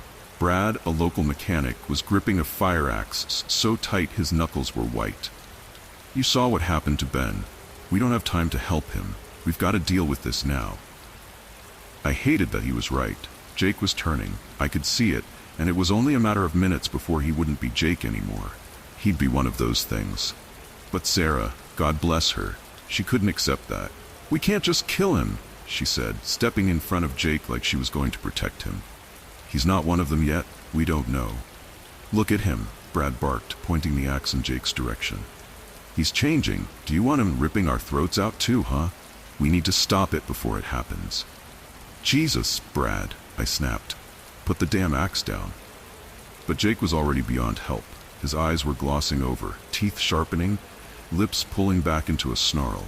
He wasn't coughing anymore. He was growling, low and deep, like an animal getting ready to attack. I could see it in his face. There wasn't much of Jake left. Frank, an old man who had been at the festival, piped up from the corner. "Lucas, son, we gotta do something. We can't let him turn in here, not with us trapped like rats." Sarah's face crumpled as she glanced at Jake, then back at me. She knew it too, but she couldn't say it. She stepped aside, shaking her head, whispering, "There has to be another way." But Brad wasn't waiting for permission. He raised the axe, his eyes cold. "There's no other way." Before I could even blink, Brad swung the axe straight down into Jake's skull. There was a sickening crunch, and Jake dropped to the floor like a puppet with its strings cut, dead before he hit the ground. Sarah let out this soft, choked sob, and the kid she'd been protecting, Kyle, turned away, covering his mouth with his sleeve. The others, Mia and Frank, they didn't say anything. They just stared at the body, the shock of it all settling in. It wasn't the first death any of us had seen that night, but it felt like the weight of what we were dealing with finally sank in. I just stood there, watching the blood pool around Jake's body, my brain trying to catch up. Part of me wanted to scream at Brad, but the other part knew he might have saved us. If Jake had turned, there wouldn't have been time to stop him. Brad wiped the axe on his pants and stepped back, breathing hard. "Judge me if you want," he muttered, but we couldn't wait. I didn't respond. I couldn't. What the hell was there to say? I hated it, but he wasn't wrong. We took a few minutes to catch our breath. Everyone was still shaking, trying to process what the hell had just happened. I leaned against the wall, staring out the window. The fog was still there, thicker than before. I could barely make out the street lamp outside, just a faint glow through the haze.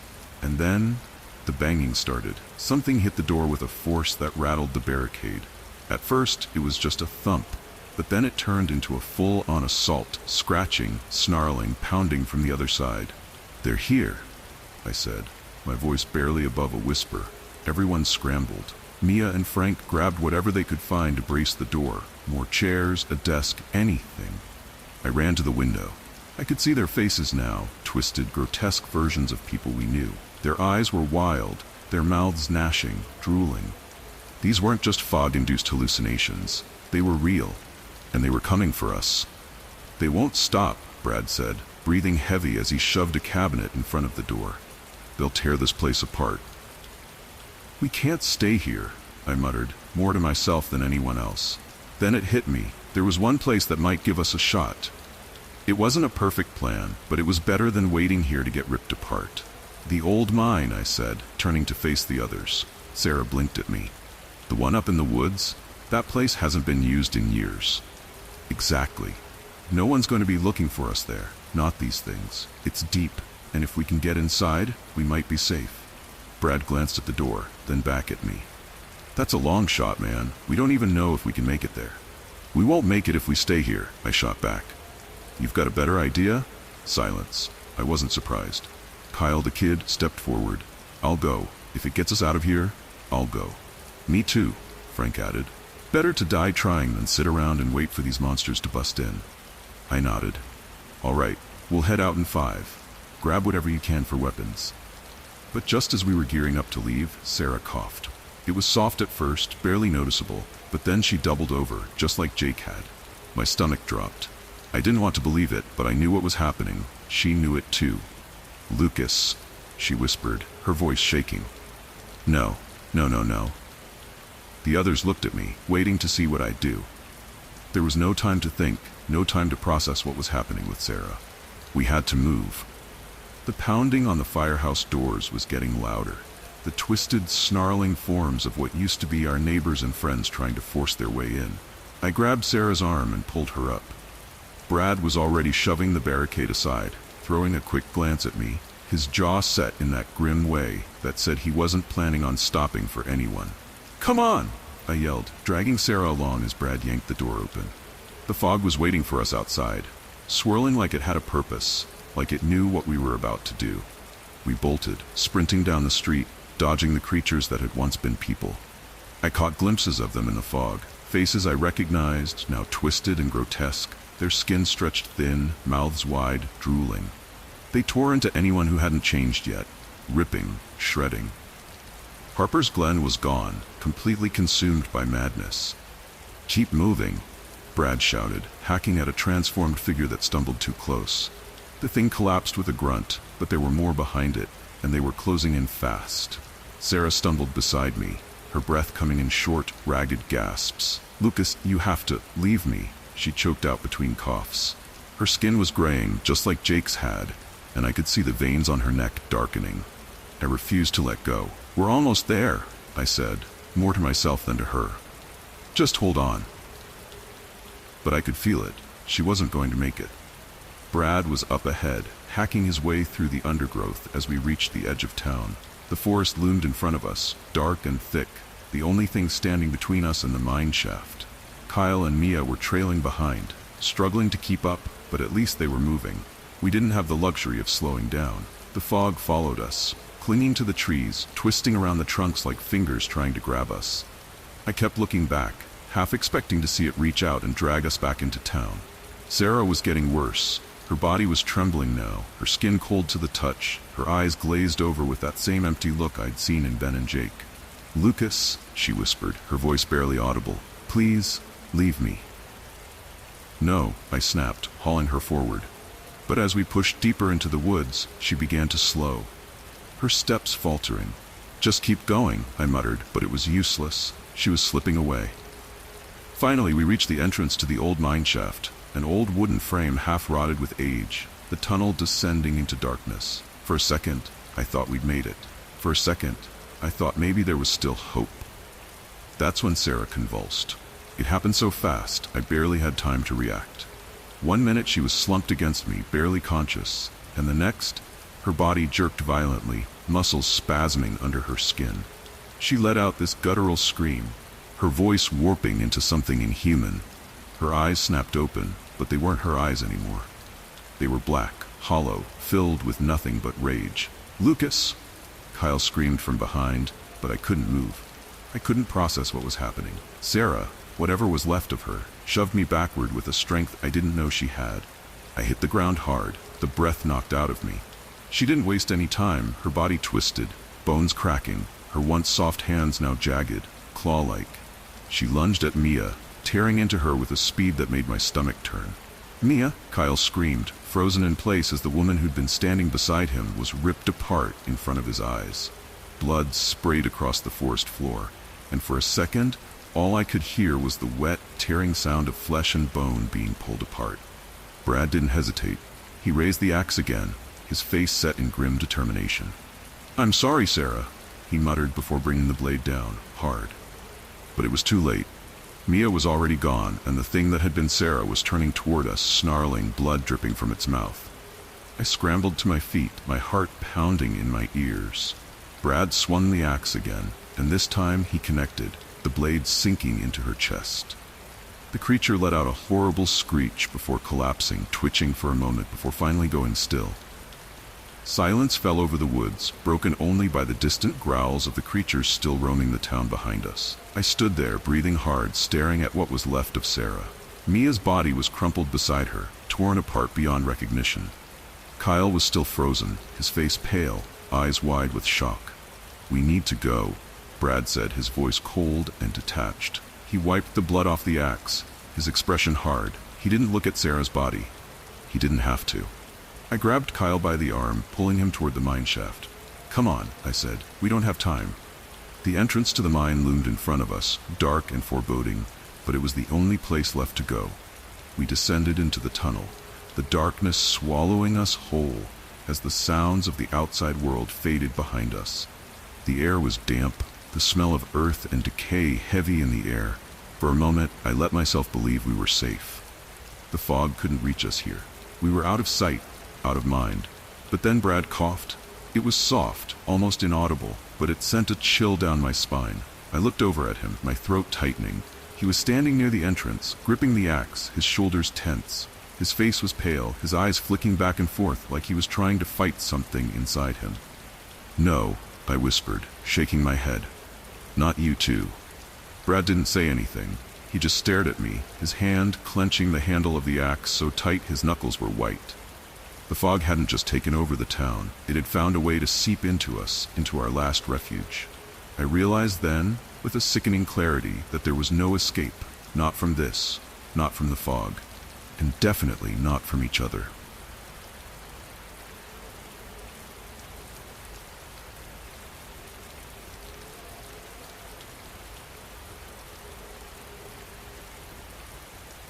It was a Tuesday, just a regular day in Bangor. The sky was clear, and I was sitting in my tiny home office, staring at my laptop screen, waiting for another mundane tech issue to come through. That was pretty much my life these days, fixing server problems for clients across the country. Since everything happened, I didn't get out much. Bangor might look like a postcard town with its leafy streets and friendly faces, but I wasn't exactly living the dream here.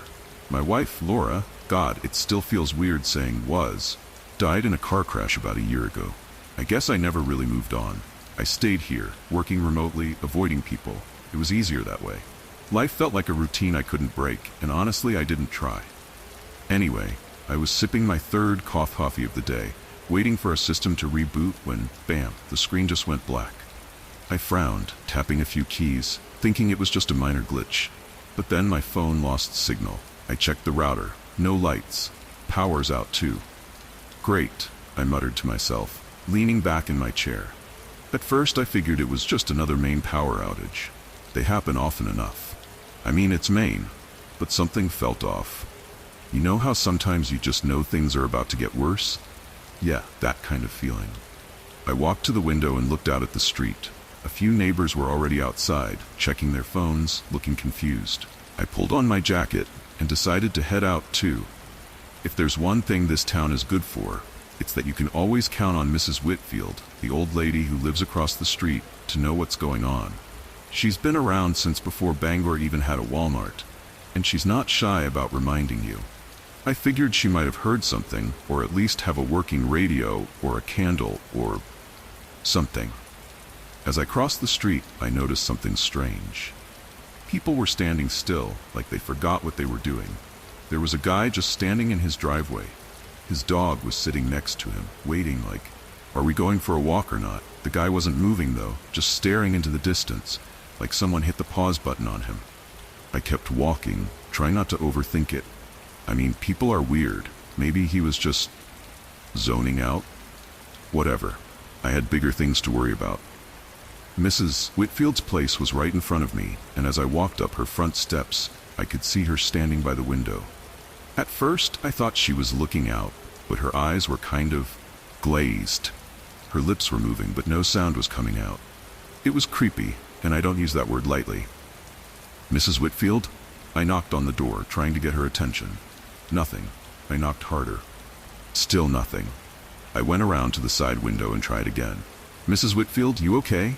Then I heard it, this whisper, so faint I thought I was imagining it.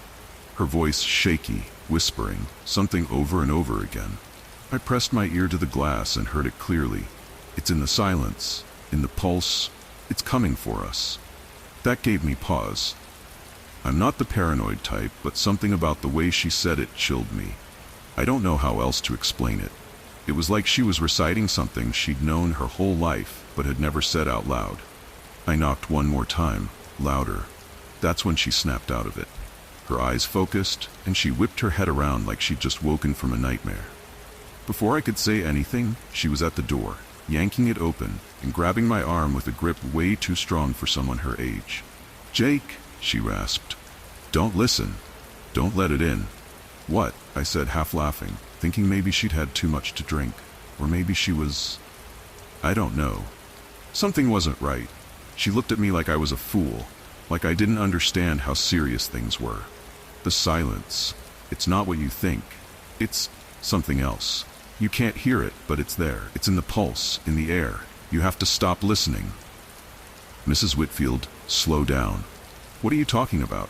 I tried to calm her down, but she was shaking, still gripping my arm. I could see the fear in her eyes, real fear, not the kind people fake when they want attention. This was different, and then, just like that, she went limp, collapsed in my arms. "Jesus," I muttered, dragging her inside. She wasn't dead, just out cold. I laid her on the couch and checked her pulse, still strong. At least there was that. I sat there for a minute, trying to piece together what the hell was going on. Was she losing it? Maybe it was the stress from the blackout, or maybe she knew something I didn't. Suddenly the lights flickered.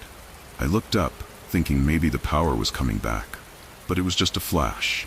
The lights blinked off again, leaving me in the dark with Mrs. Whitfield's cryptic warnings echoing in my head. I glanced down at her. She was breathing steadily, but her face was pale, almost ghostly. I pulled out my phone, hoping maybe, just maybe, the signal would come back. Nothing, not even a single bar. That's when I knew. This wasn't just some power outage. Something else was happening, something way worse. 2 weeks. That's how long the blackout had lasted. It felt like months. The first couple of days were bad enough. No power, no internet, no cell service. But by the end of the week, Bangor had turned into something out of a horror movie. Most of the families I knew had either boarded up their homes or packed their things and left. I didn't see how that was going to help, though. From what I heard, the blackout wasn't just here. It was everywhere. People leaving town only came back more scared and confused, talking about empty highways, cars abandoned in the middle of the road, and gas stations with pumps that didn't work. I stayed.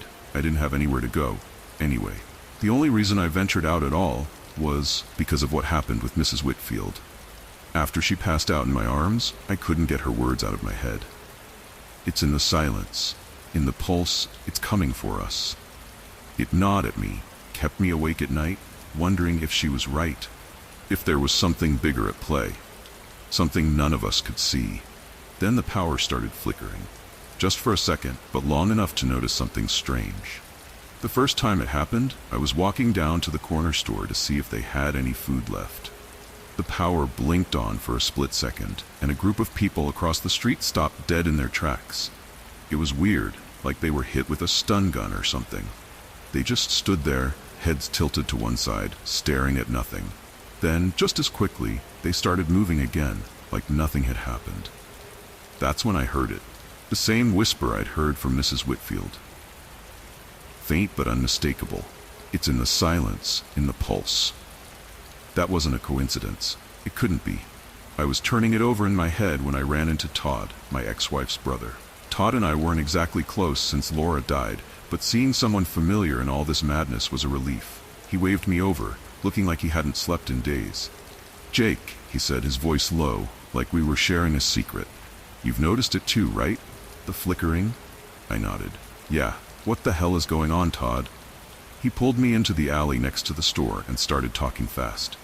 "I work for the utility company, you know that. We've been monitoring the grid from the station downtown, and the blackout wasn't an accident. It wasn't some freak EMP or power surge. Something infiltrated the grid. It's sending out a signal, a pulse, every time the power tries to come back." "A pulse?" I asked, trying to make sense of it. Todd nodded. "Low frequency, you can't hear it unless you know what to listen for. But it's there, and I think it's messing with people's heads. I've been seeing it everywhere.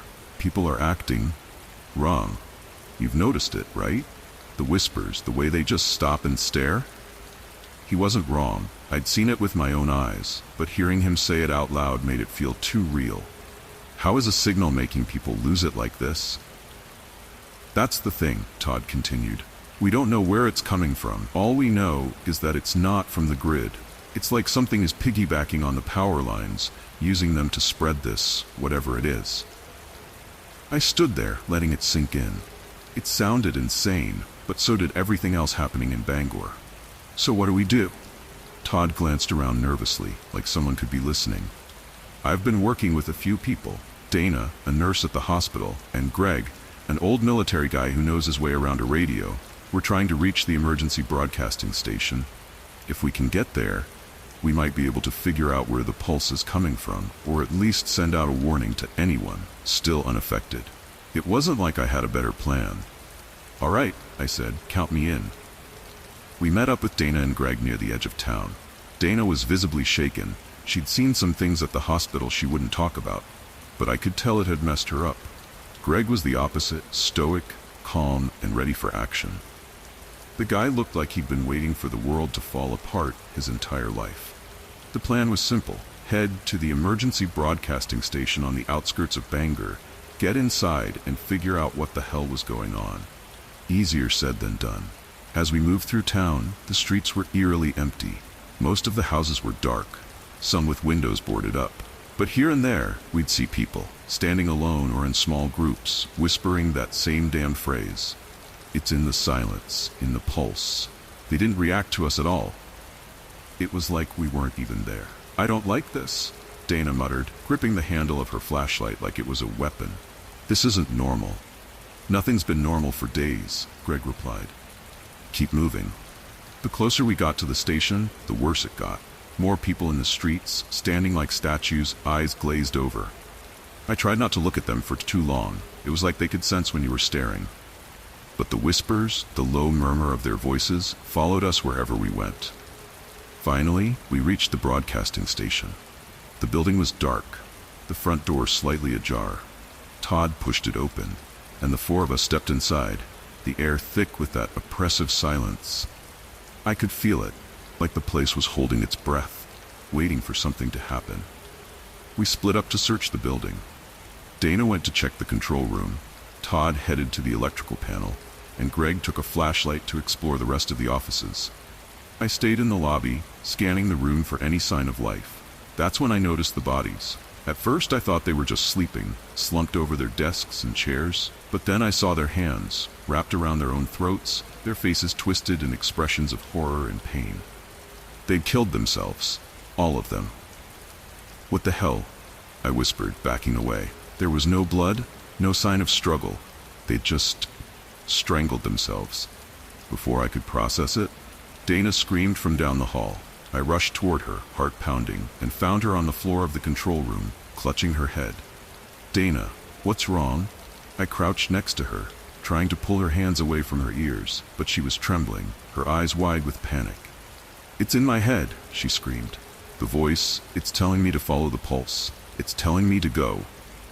Go where? She didn't answer.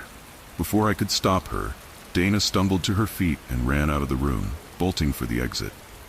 Dana, wait! I shouted, but she was already outside, sprinting toward the center of town, like something was calling her.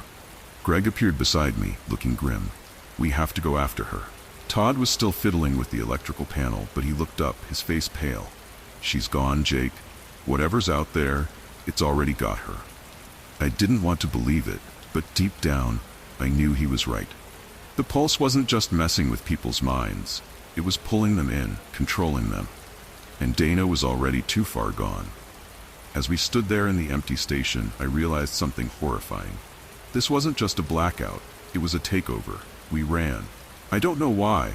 I knew we were too late the moment Dana bolted out of the station. Still, we ran after her, as if something inside me couldn't accept it. Maybe part of me thought if we could just stop her, everything would be fine again. But that was a lie, and deep down, I knew it. By the time we reached Bangor's town square, it was already too late. The square was packed with people, hundreds of them, standing in perfect silence. Their heads were all tilted back, staring blankly at the sky, their mouths hanging slightly open. And there, in the middle of the crowd, was Dana. She was just like the rest of them now, eyes glazed over, her lips moving but no sound coming out. They were all moving in sync, like one entity, one hive mind, all connected by the same invisible thread. I slowed to a stop, Greg and Todd coming to a halt beside me. We stood there watching, our hearts thudding in the quiet, but none of us spoke. I think we all knew there was no point. Whatever was happening, it was far beyond our understanding. What the hell? Greg finally muttered, his voice low, as if he was afraid to disturb the silence. Todd, for once, had no answer. His face was pale, and his eyes were locked on the crowd. I could see his hands trembling at his sides. It's stronger now?" he whispered. "It's in the air, it's everywhere." And that's when it hit me. This wasn't just a blackout. It wasn't some random technological failure. The power going out was never the real problem. The real problem was the pulse. The thing hiding in the power all along, feeding off it like some kind of parasite. And now, with the power gone, the pulse didn't need the grid anymore. It was free. It was in everything, in everyone. "Jesus," I breathed, my mind racing. This whole time, it was building, wasn't it? It was feeding off the grid, off us. Todd nodded weakly. "It's been influencing people for years, maybe longer. Subtle at first, barely noticeable. But now, without the power, it's stronger. It doesn't need the grid anymore. It's in the air, in our heads." I stared at the crowd, my stomach twisting. I could almost hear it now, the faint hum in the back of my mind, like white noise. It was getting louder. I could feel it, creeping in, trying to find its way inside my skull. "We have to stop this," I said, my voice shaking. "There has to be a way to stop it." Greg shook his head. "How the hell do we stop something like that, Jake? It's not like we can just pull the plug." But Todd wasn't listening anymore. His eyes were glazed, his mouth twitching. He was staring at the crowd, his lips moving silently, like he was joining their whispers. I grabbed his arm, shaking him. "Hey, Todd, snap out of it," I yelled, but his gaze was distant, unfocused. He muttered the words I'd come to dread. "It's in the silence, in the pulse, it's coming for us." Before I could react, Todd lurched at me, hands outstretched, his face twisted in a grotesque grin. I barely had time to shove him away before he came at me again, this time with more force. Greg tackled him from the side, slamming him into the ground, but Todd was fighting like a man possessed, thrashing and screaming that same chilling phrase over and over again. "It's in the silence, in the pulse. Do it," Greg grunted, holding Todd down. "You have to stop him, Jake." I didn't want to. God, I didn't want to. But Todd wasn't Todd anymore. He was gone. Whatever had taken over the people in that square had him now. My hands trembled as I picked up a nearby piece of wood from the wreckage of a fallen sign and swung it hard, catching Todd across the head. He went limp instantly. I stood there, panting, looking down at what I'd done, trying to process it. But there was no time. The pulse was getting stronger, and I could feel it pressing against my mind, trying to worm its way in. Greg pulled himself to his feet, his expression grim but resolute. "We have to go," he said. "We can't stay here." We ran again, leaving the square behind, the pulse vibrating in the air around us, thick and suffocating. Greg and I headed for the outskirts of town, toward the old ham radio tower that stood forgotten in the hills outside Bangor. Greg said it might be our last chance. If we could send out a distress signal, maybe someone, somewhere, could hear us. Maybe there was still time. But when we reached the tower, it was surrounded. The same glazed-eyed people were standing in front of it, just like in the square, heads tilted, staring at the sky. They didn't move as we approached, but the air around them felt heavy, like the pulse was humming louder here, vibrating in my skull. "We can't get through them," I whispered. Greg set his jaw. "You get inside, I'll distract them." "What? No, Greg.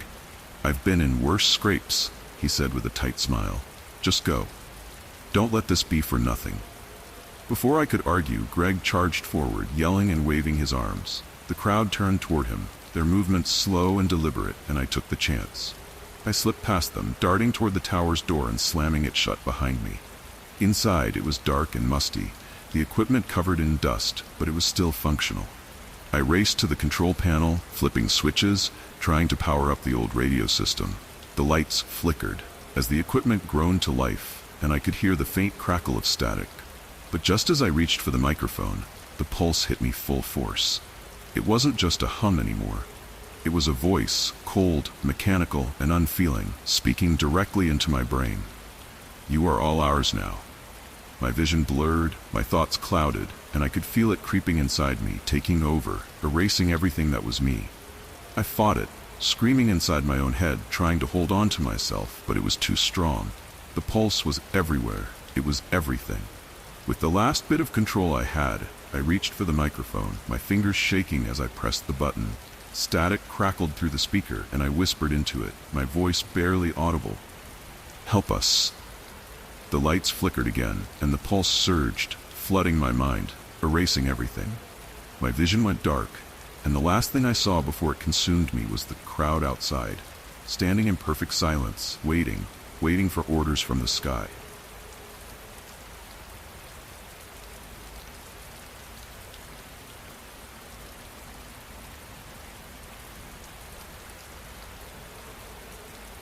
It all started like any other morning, really. Fair Hollow was in its usual fall routine, chilly, crisp air, the leaves turning those ridiculous shades of red and orange that make you feel like you're living inside a postcard. I'd been back in town for a year now, settling into life as a history teacher at Fair Hollow Middle School.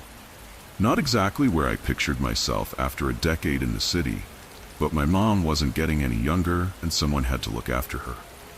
So here I was, back in the same sleepy town I'd once run from, teaching kids about ancient Egypt and Rome. That particular morning I was going over the lesson on Mesopotamia. Exciting stuff, right? The kids, predictably, were half paying attention. I was used to that. I mean, I get it. When you're 12, learning about the Fertile Crescent isn't exactly the most thrilling thing in the world. So, when I first heard the murmuring, I assumed it was just your standard middle school chatter. You know, whispering, passing notes, that kind of thing. But this was different. I remember I was standing by the whiteboard, drawing some terrible approximation of a ziggurat, when I heard it. Low, almost like someone was humming, but not quite. More rhythmic. I stopped mid-sentence and scanned the room, trying to figure out who was whispering. "All right, Ethan," I said, pointing to the kid in the third row. Ethan Montgomery, good kid, usually quiet, a little too into video games but harmless. "You want to share with the class what's so important?" Ethan just blinked at me, his face totally blank. It was like I hadn't even spoken. The other kids looked at him and then back at me, confused. "Ethan, seriously, what were you saying?" I pressed. He frowned, like I was accusing him of something he didn't even remember doing. "I didn't say anything, Mr. Carter." Part of me thought maybe I was hearing things, but then as the lesson went on it happened again, and again. Little murmurs, not loud enough to catch, but they kept coming from different parts of the room. I'd look up and every time the kids would be sitting there like nothing was happening. I told myself it was just typical classroom noise, but I don't know. Something about it gnawed at me. Over the next few days, it got worse.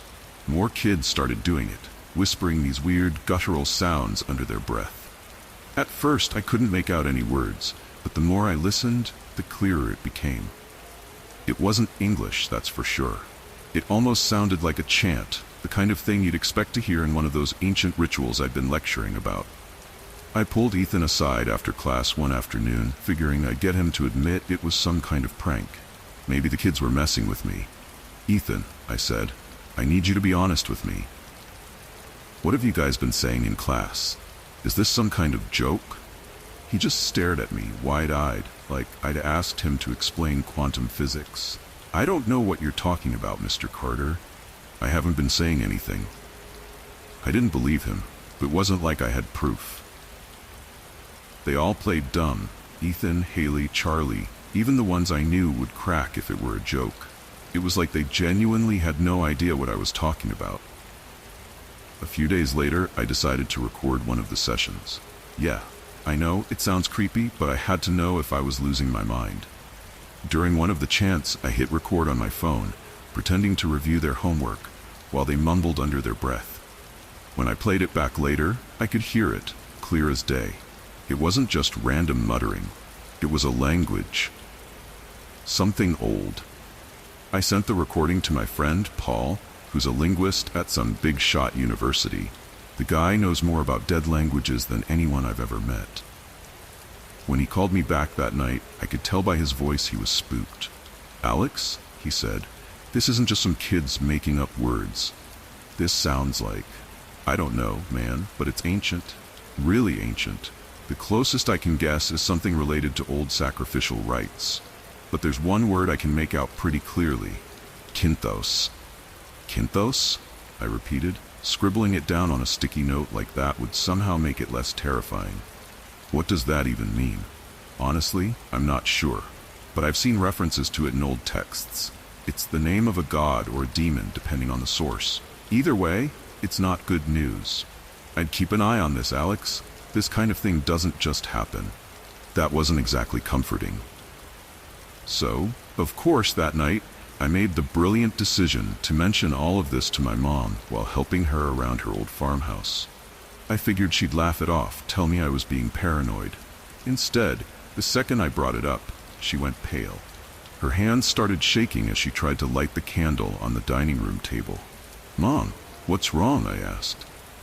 She didn't answer at first, just kept fiddling with the lighter until the candle finally sparked to life.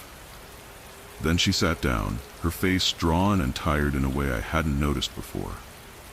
"Alex," she said, her voice low, "this isn't the first time this has happened." That's when she told me about the last time the children of Fair Hollow had started chanting. It had been 50 years ago when she was a little girl. The kids had all spoken in a strange language just like now, chanting the name of some old god. But then, one day, it just stopped. The adults acted like it never happened. They wiped the whole thing clean, buried it deep, like it was some dirty secret. I tried to press her for more, but she shut down, wouldn't say another word about it. "Leave it alone, Alex," she warned me. "There are things in this town better left forgotten." That night, I lay in bed, staring at the ceiling, the whispering from my classroom echoing in my head. Kinthos? What the hell was happening to this town? And why did I get the feeling that whatever it wasn't over? I'm not sure what I expected to find when I walked into the Fair Hollow Library the next day. Maybe some old newspaper clippings or town records that would explain what had happened 50 years ago. But when I got there, it felt like I was walking into a time capsule. The place was ancient, dust caked on the shelves, the smell of old paper hanging thick in the air. Not exactly the bustling information hub I remembered from my childhood. I guess not much had changed.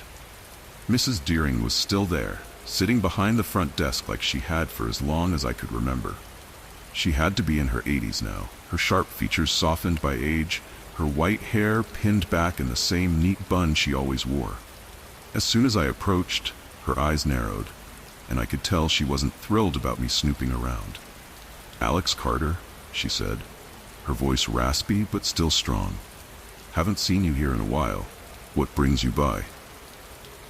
"Morning, Mrs. Deering. I'm looking for some information about the town's history, specifically around the time my mom was a kid, about 50 years ago." She gave me a look that told me she knew exactly what I was talking about, but she wasn't going to make this easy. "What kind of history are you interested in?" "The kind no one seems to talk about," I said, leaning in a little. "I've got a class of kids chanting in a language that's definitely not English, and my mom is acting like something out of a horror movie when I bring it up. So if there's something I should know, now's the time to tell me." Mrs. Deering let out a long sigh, pushing her chair back with a creak. "There's a lot about Fair Hollow's history that's been forgotten," she said slowly, choosing her words like she was handling fragile glass. "Most folks don't want to remember." "Why not?" She hesitated, her fingers drumming lightly on the desk. "Because some things are better left buried. But if you're determined to dig, follow me." She stood, motioning for me to follow her down a narrow corridor at the back of the library. The place felt even older back there, the shelves sagging under the weight of books no one had touched in years.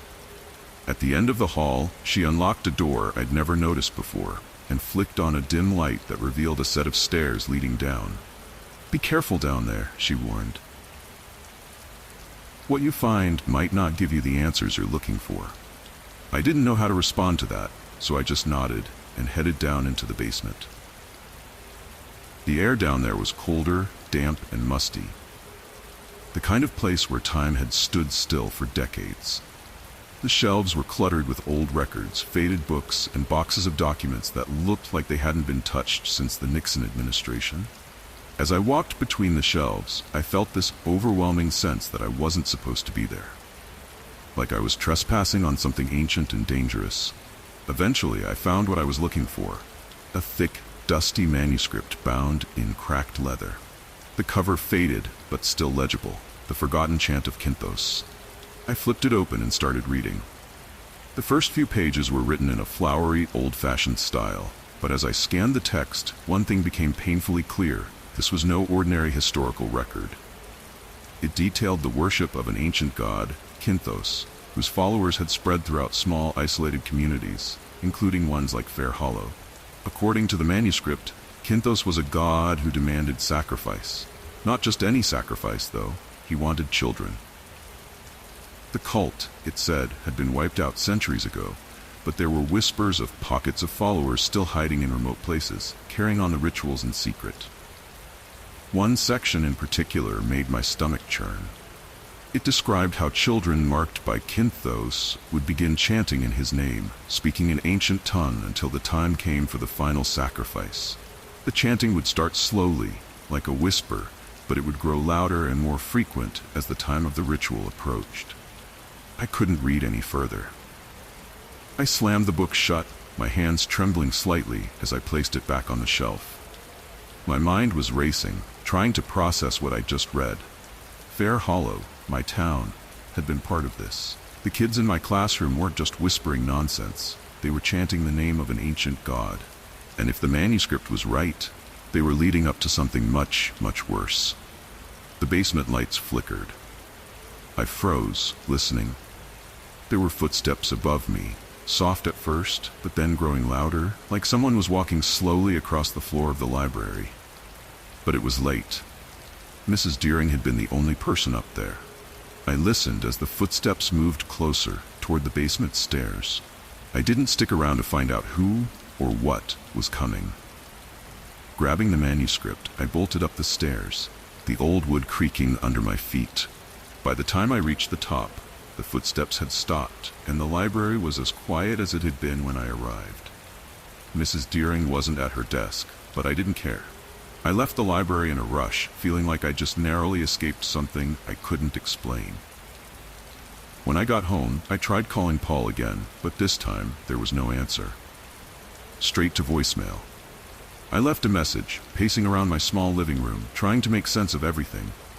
It was all too much. The kids chanting, the manuscript, the footsteps. What the hell was happening?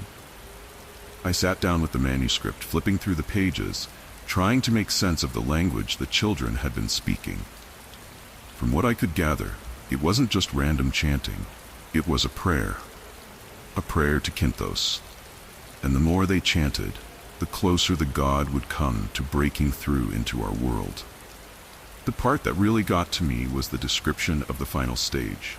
The manuscript said that once the chanting reached its peak, Kinthos would return, demanding a blood sacrifice. And if he didn't get it, the consequences would be catastrophic. Children would be taken, one by one, until the debt was paid. That night, I barely slept. When I did, my dreams were filled with shadowy figures circling my mother's house, whispering my name in that same strange language.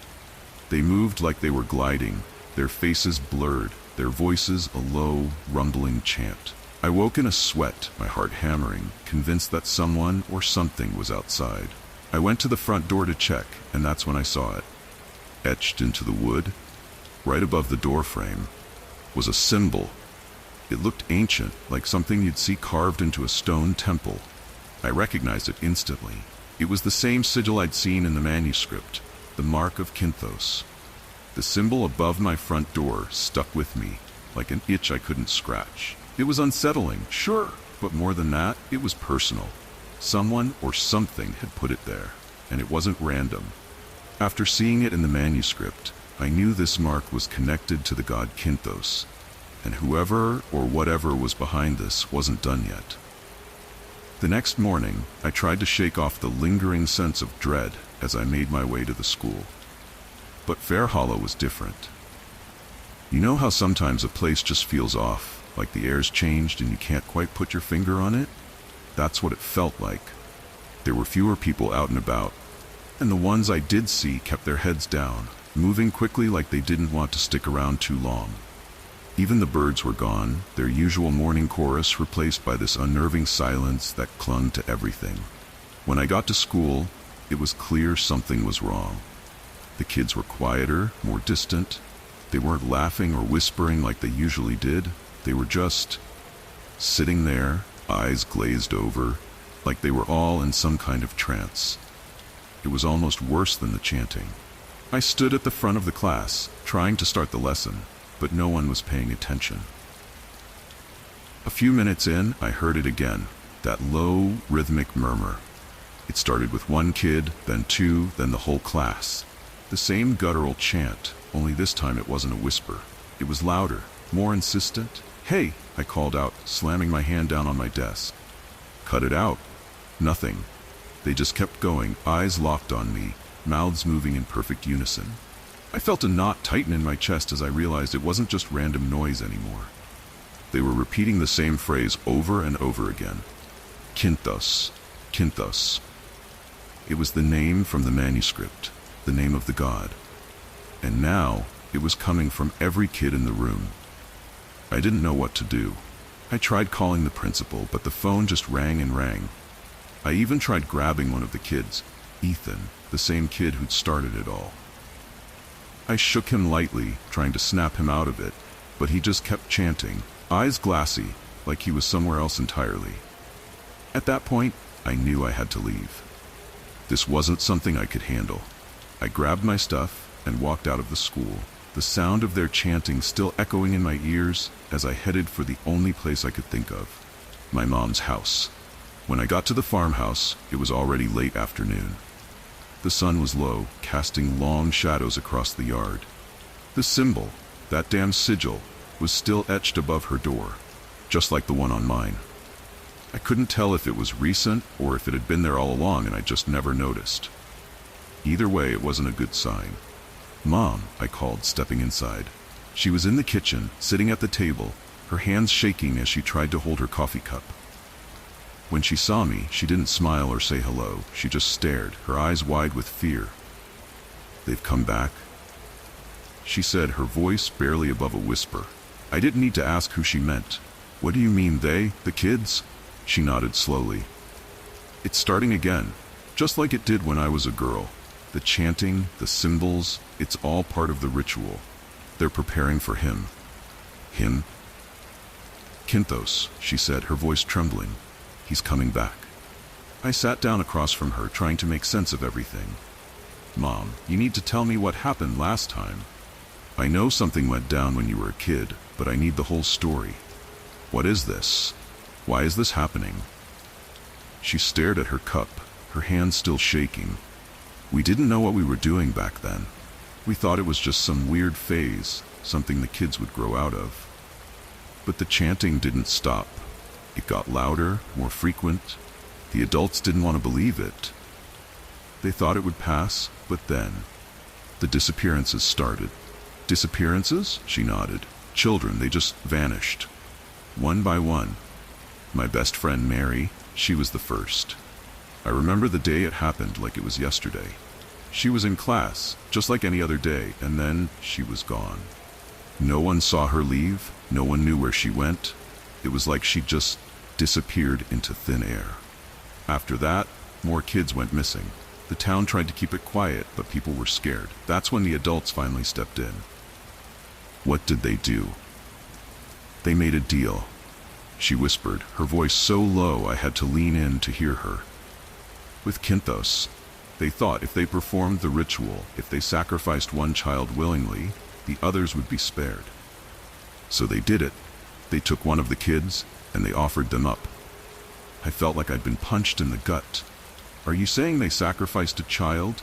She nodded, tears welling up in her eyes. "It worked. The chanting stopped. The disappearances stopped. But the town was never the same after that. We all tried to forget, but now it's happening again." I sat there, stunned, trying to wrap my head around what she was saying. My own mother had been part of a town that had sacrificed a child to some ancient god to save themselves. And now that god was coming back. "But why now?" I asked. "Why is this happening again?" Because the deal was temporary, she said, wiping her eyes. It bought us 50 years, and now the debt has come due. That night, I barely slept. Every time I closed my eyes, I saw the same image. Shadowy figures standing around me, whispering in that ancient tongue. They were closer now, more real. And in the distance, I could hear the children chanting, their voices growing louder with each passing hour. When I woke the next morning, the first thing I saw was the symbol. It was everywhere now. On my door, my mom's door, even carved into the trees around the house. I didn't know what it meant exactly, but I knew it was a warning. I grabbed the manuscript from where I'd left it the night before and started flipping through the pages, trying to find something, anything, that could help. That's when I saw it. A passage I'd missed the first time. It described the final stage of the ritual, when the children's chanting would reach its peak. It was a prayer, calling Kinthos back to the world. And once he arrived, there would be no stopping him, unless... I read the final lines again, my pulse quickening. There was a way to stop the ritual, but it required a sacrifice. A blood sacrifice. I put the book down and stared out the window, the sigil of Kinthos glaring back at me from the trees. The town had done it before, and now it looked like they were going to have to do it again. But this time, it might be up to me.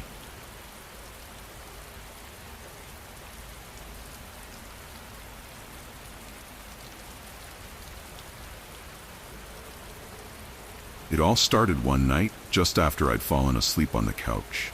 You know, the kind of sleep that's not quite deep, but just enough to make you groggy when you're jerked awake? Yeah, that was me, sprawled out in front of some late-night show I wasn't even paying attention to. Then I heard it.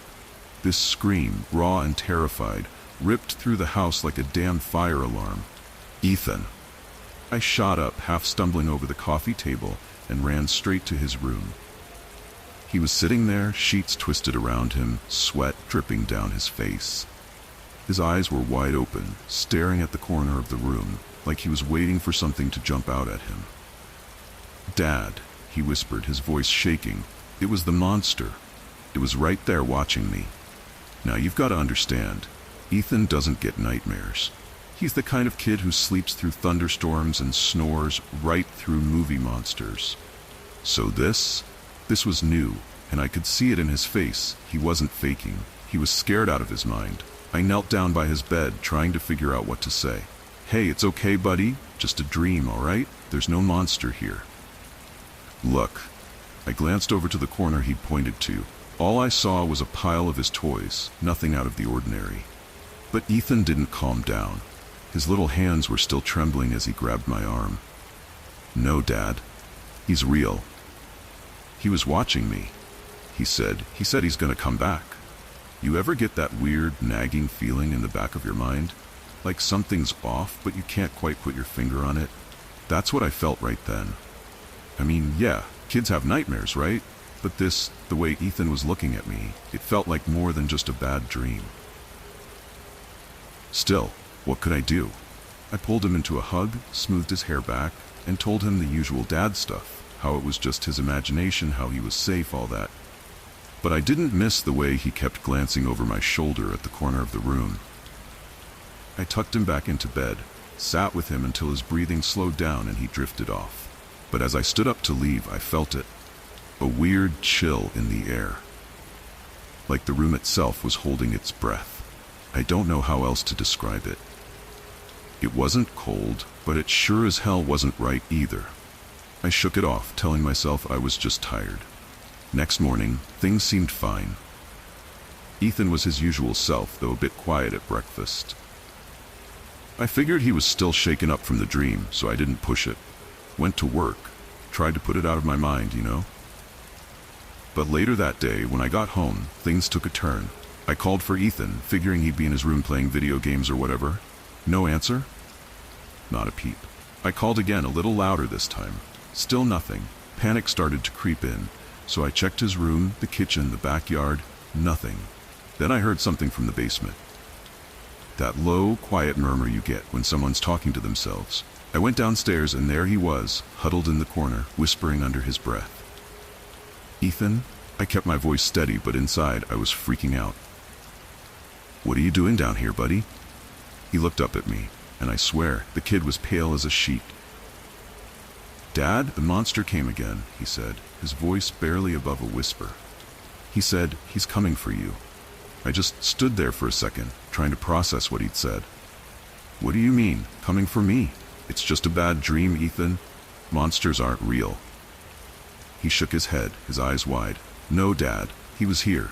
He's tall, really tall, and his eyes, they glow red. He's not like the monsters on TV." I didn't know what to say. I mean, what the hell was I supposed to say? Part of me wanted to laugh it off, tell him he was imagining things, but the way he described it, the detail, it was too vivid, too real. I grabbed his hand and led him upstairs, trying to stay calm, trying to convince myself this was just some freak coincidence.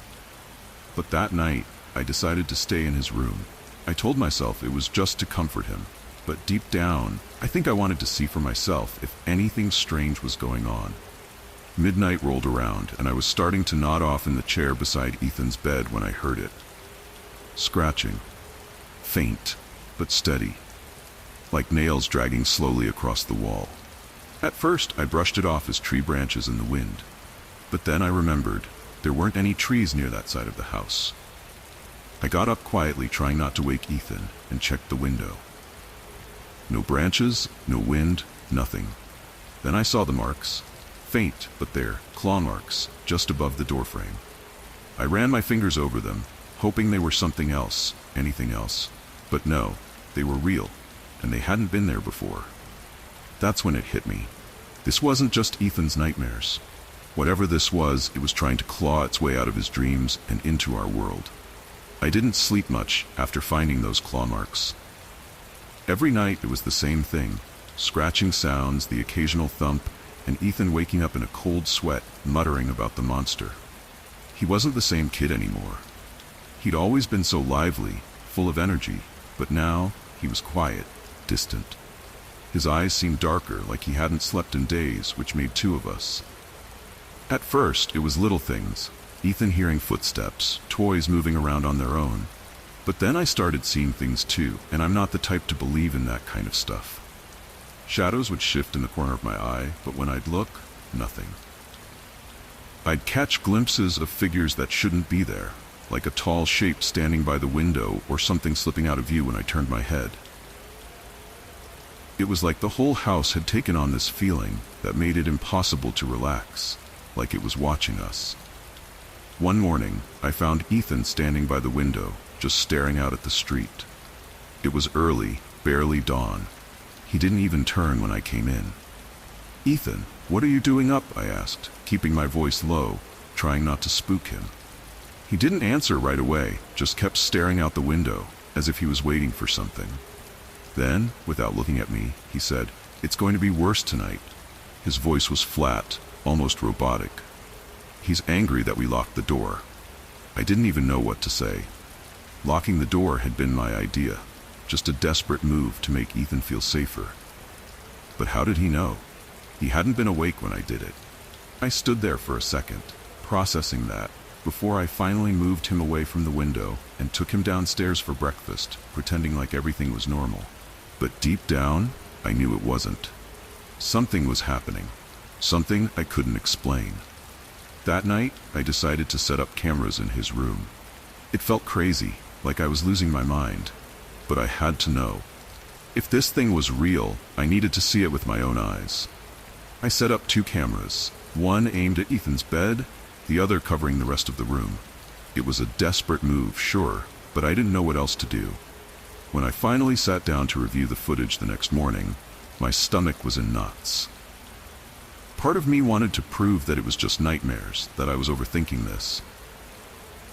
But another part of me, the part that had seen the claw marks on the wall, knew I wasn't ready for what I was about to see. The video started normal enough. Ethan was tossing and turning, restless, but nothing strange. I fast-forwarded through the hours, watching him shift under the covers. Then, around 2 a.m., the screen flickered. It was subtle, but the kind of thing you don't miss when you're already on edge. And that's when it happened. A shadow, No, more like a figure stepped into frame. It was tall, just like Ethan had described, and it stood at the edge of the bed, watching him. It didn't move, didn't make a sound. It just stood there, this dark shape, like it was waiting for something. My breath hitched. The figure's face, God, it took me a second to process what I was seeing. It was me. My face, but twisted, deformed, like I'd been warped into something unrecognizable. My eyes glowed red in the camera footage, just like Ethan had said. I paused the video, zooming in on the face, hoping I was wrong. But there it was, my face, staring back at me, standing at the edge of my son's bed. I didn't even know how long I sat there, staring at the screen. There was no way this was real, but there it was, clear as day. It wasn't just Ethan's nightmares anymore, it was me. Or at least, something pretending to be me. Desperate for answers, I made an appointment with a therapist, Dr. Sullivan. She had been recommended by a friend, someone who said she was great with kids dealing with trauma. I hoped she could give me some explanation. Maybe Ethan was channeling his grief over his mom in a way I didn't understand. Maybe it was all in our heads. The appointment was a joke.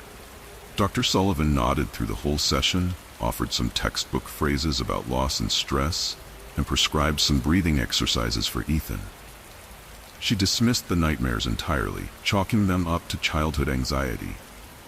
I wanted to grab her by the shoulders and shake her, show her the video footage, scream that there was something wrong with my kid, with my house, with everything. But instead, I left quietly, fuming and more confused than ever. That night, I didn't set up the cameras. I didn't need to. I knew something was coming. Ethan barely said a word after we got home from the therapist. He ate dinner in silence, went to bed without a fuss, and I sat in the living room, waiting. I knew it wouldn't be long. It started around 3. This time, I woke to the sound of shattering glass. I bolted up the stairs to Ethan's room, expecting to find him screaming, crying, something. But when I threw open the door, he was sitting there, calm, staring at the broken window.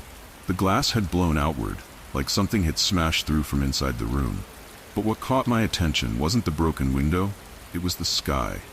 The entire sky had turned this unnatural shade of red, like a sunset gone horribly wrong.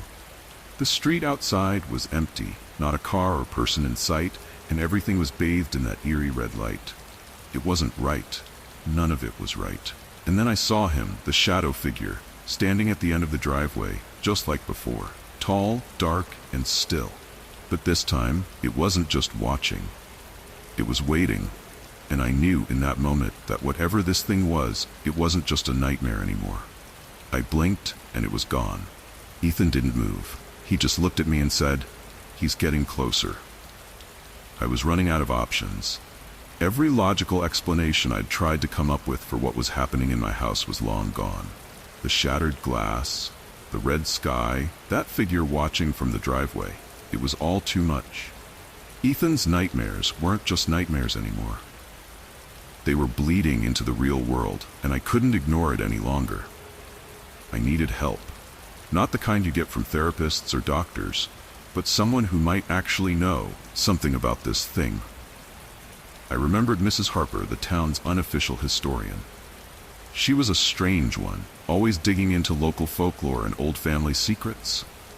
People in town treated her like a relic from another time, but I had a feeling if anyone could explain what was happening, it would be her. The next morning, I took Ethan to school, made sure he'd be safe for a few hours, and then drove over to Mrs. Harper's place. Her house sat at the far edge of town, tucked away in the woods like something out of a fairy tale, one of the dark, twisted ones, not the kind with happy endings. When I knocked on her door, it creaked open slowly, like she'd been expecting me. Her eyes, sharp and bright despite her age, locked onto mine, and I swear she knew everything before I even opened my mouth. "Jake Parker," she said, her voice gravely, as if every word was carved out of stone. "You've come about the boy, haven't you?" I wasn't sure if I was more creeped out or relieved. "Yeah," I said. "Ethan's been seeing things. And it's not just him, it's like something's coming through his nightmares. I don't know how else to describe it. The shadow, the figure, it's getting closer, and I can't stop it." Mrs. Harper listened, nodding slowly as I laid it all out for her. The claw marks, the cameras, the broken window. When I mentioned the shadowy figure with red eyes, her face paled. She didn't say anything at first, just shuffled over to a bookshelf and pulled out an old, leather-bound book. The pages looked like they were about to crumble into dust, but she handled them with care, flipping through until she stopped on a page. It was filled with strange symbols and drawings, one of which looked eerily like the figure that had been haunting Ethan's dreams. "This is old magic," she said, her voice low. "Long before this town was settled, a man named Samuel Gage lived here. He was a recluse, practiced dark rituals, calling on things from the other side. They say he summoned a creature, something not meant to exist in our world. It fed on fear, especially the fear of children. It would manifest in their dreams, grow stronger with every scream, every tear, and once it had enough power, it would use those closest to the child to break their spirit." She looked up at me then, her eyes narrowing. "He's feeding on Ethan's nightmares, Jake. And he's using you." I felt like I'd been sucker punched. "What do you mean he's using me?" She closed the book and met my gaze. "The creature isn't just after Ethan, it's after you. Your fear, your guilt, your grief, it's all part of the ritual. The more you fear it, the stronger it becomes. And it's using your son's dreams to tear you apart." I sat back, trying to process everything. The idea that this thing was feeding off my fears, my emotions, it made sense in a twisted way. Ever since my wife died, I'd been carrying around this heavy weight, like I was constantly walking through quicksand. And now, this creature was using that to come after my son. "So what do I do?"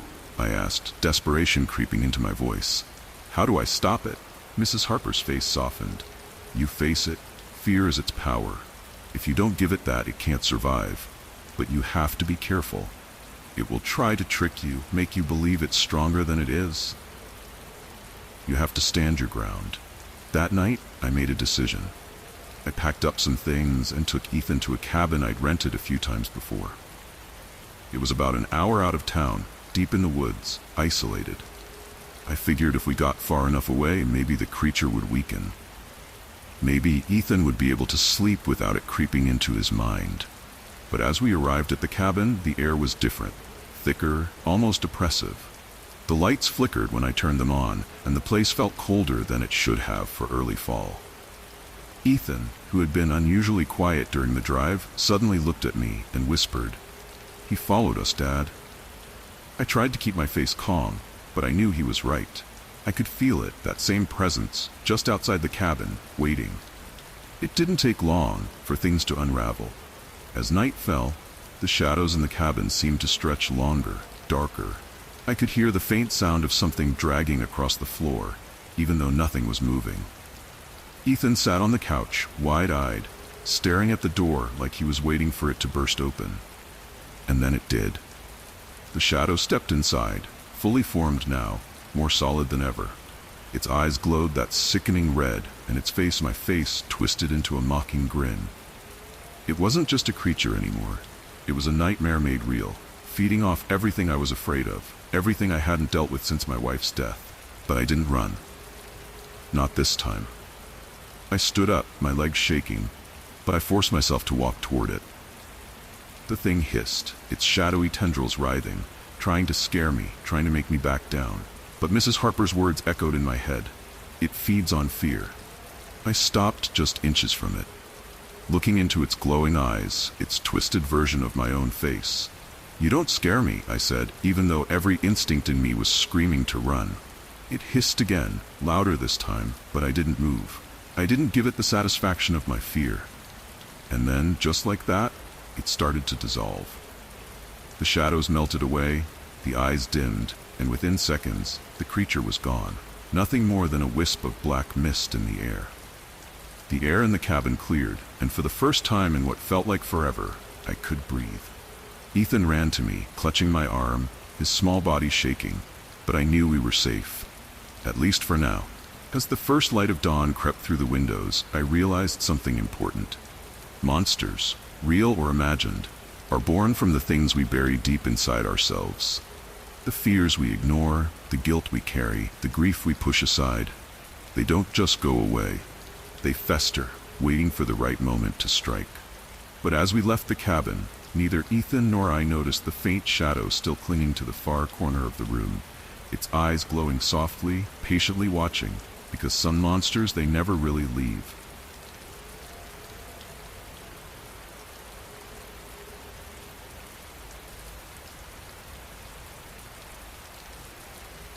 Thank you for joining me in the shadows tonight. Take a moment to relax and let the rain guide you into sleep. For the next 45 minutes, you'll hear nothing but the rain and see only the black screen. If you're still awake, feel free to explore more scary stories on the channel, or simply let the sound drift you off into a peaceful rest. No need to hurry. The horror will be here when you return.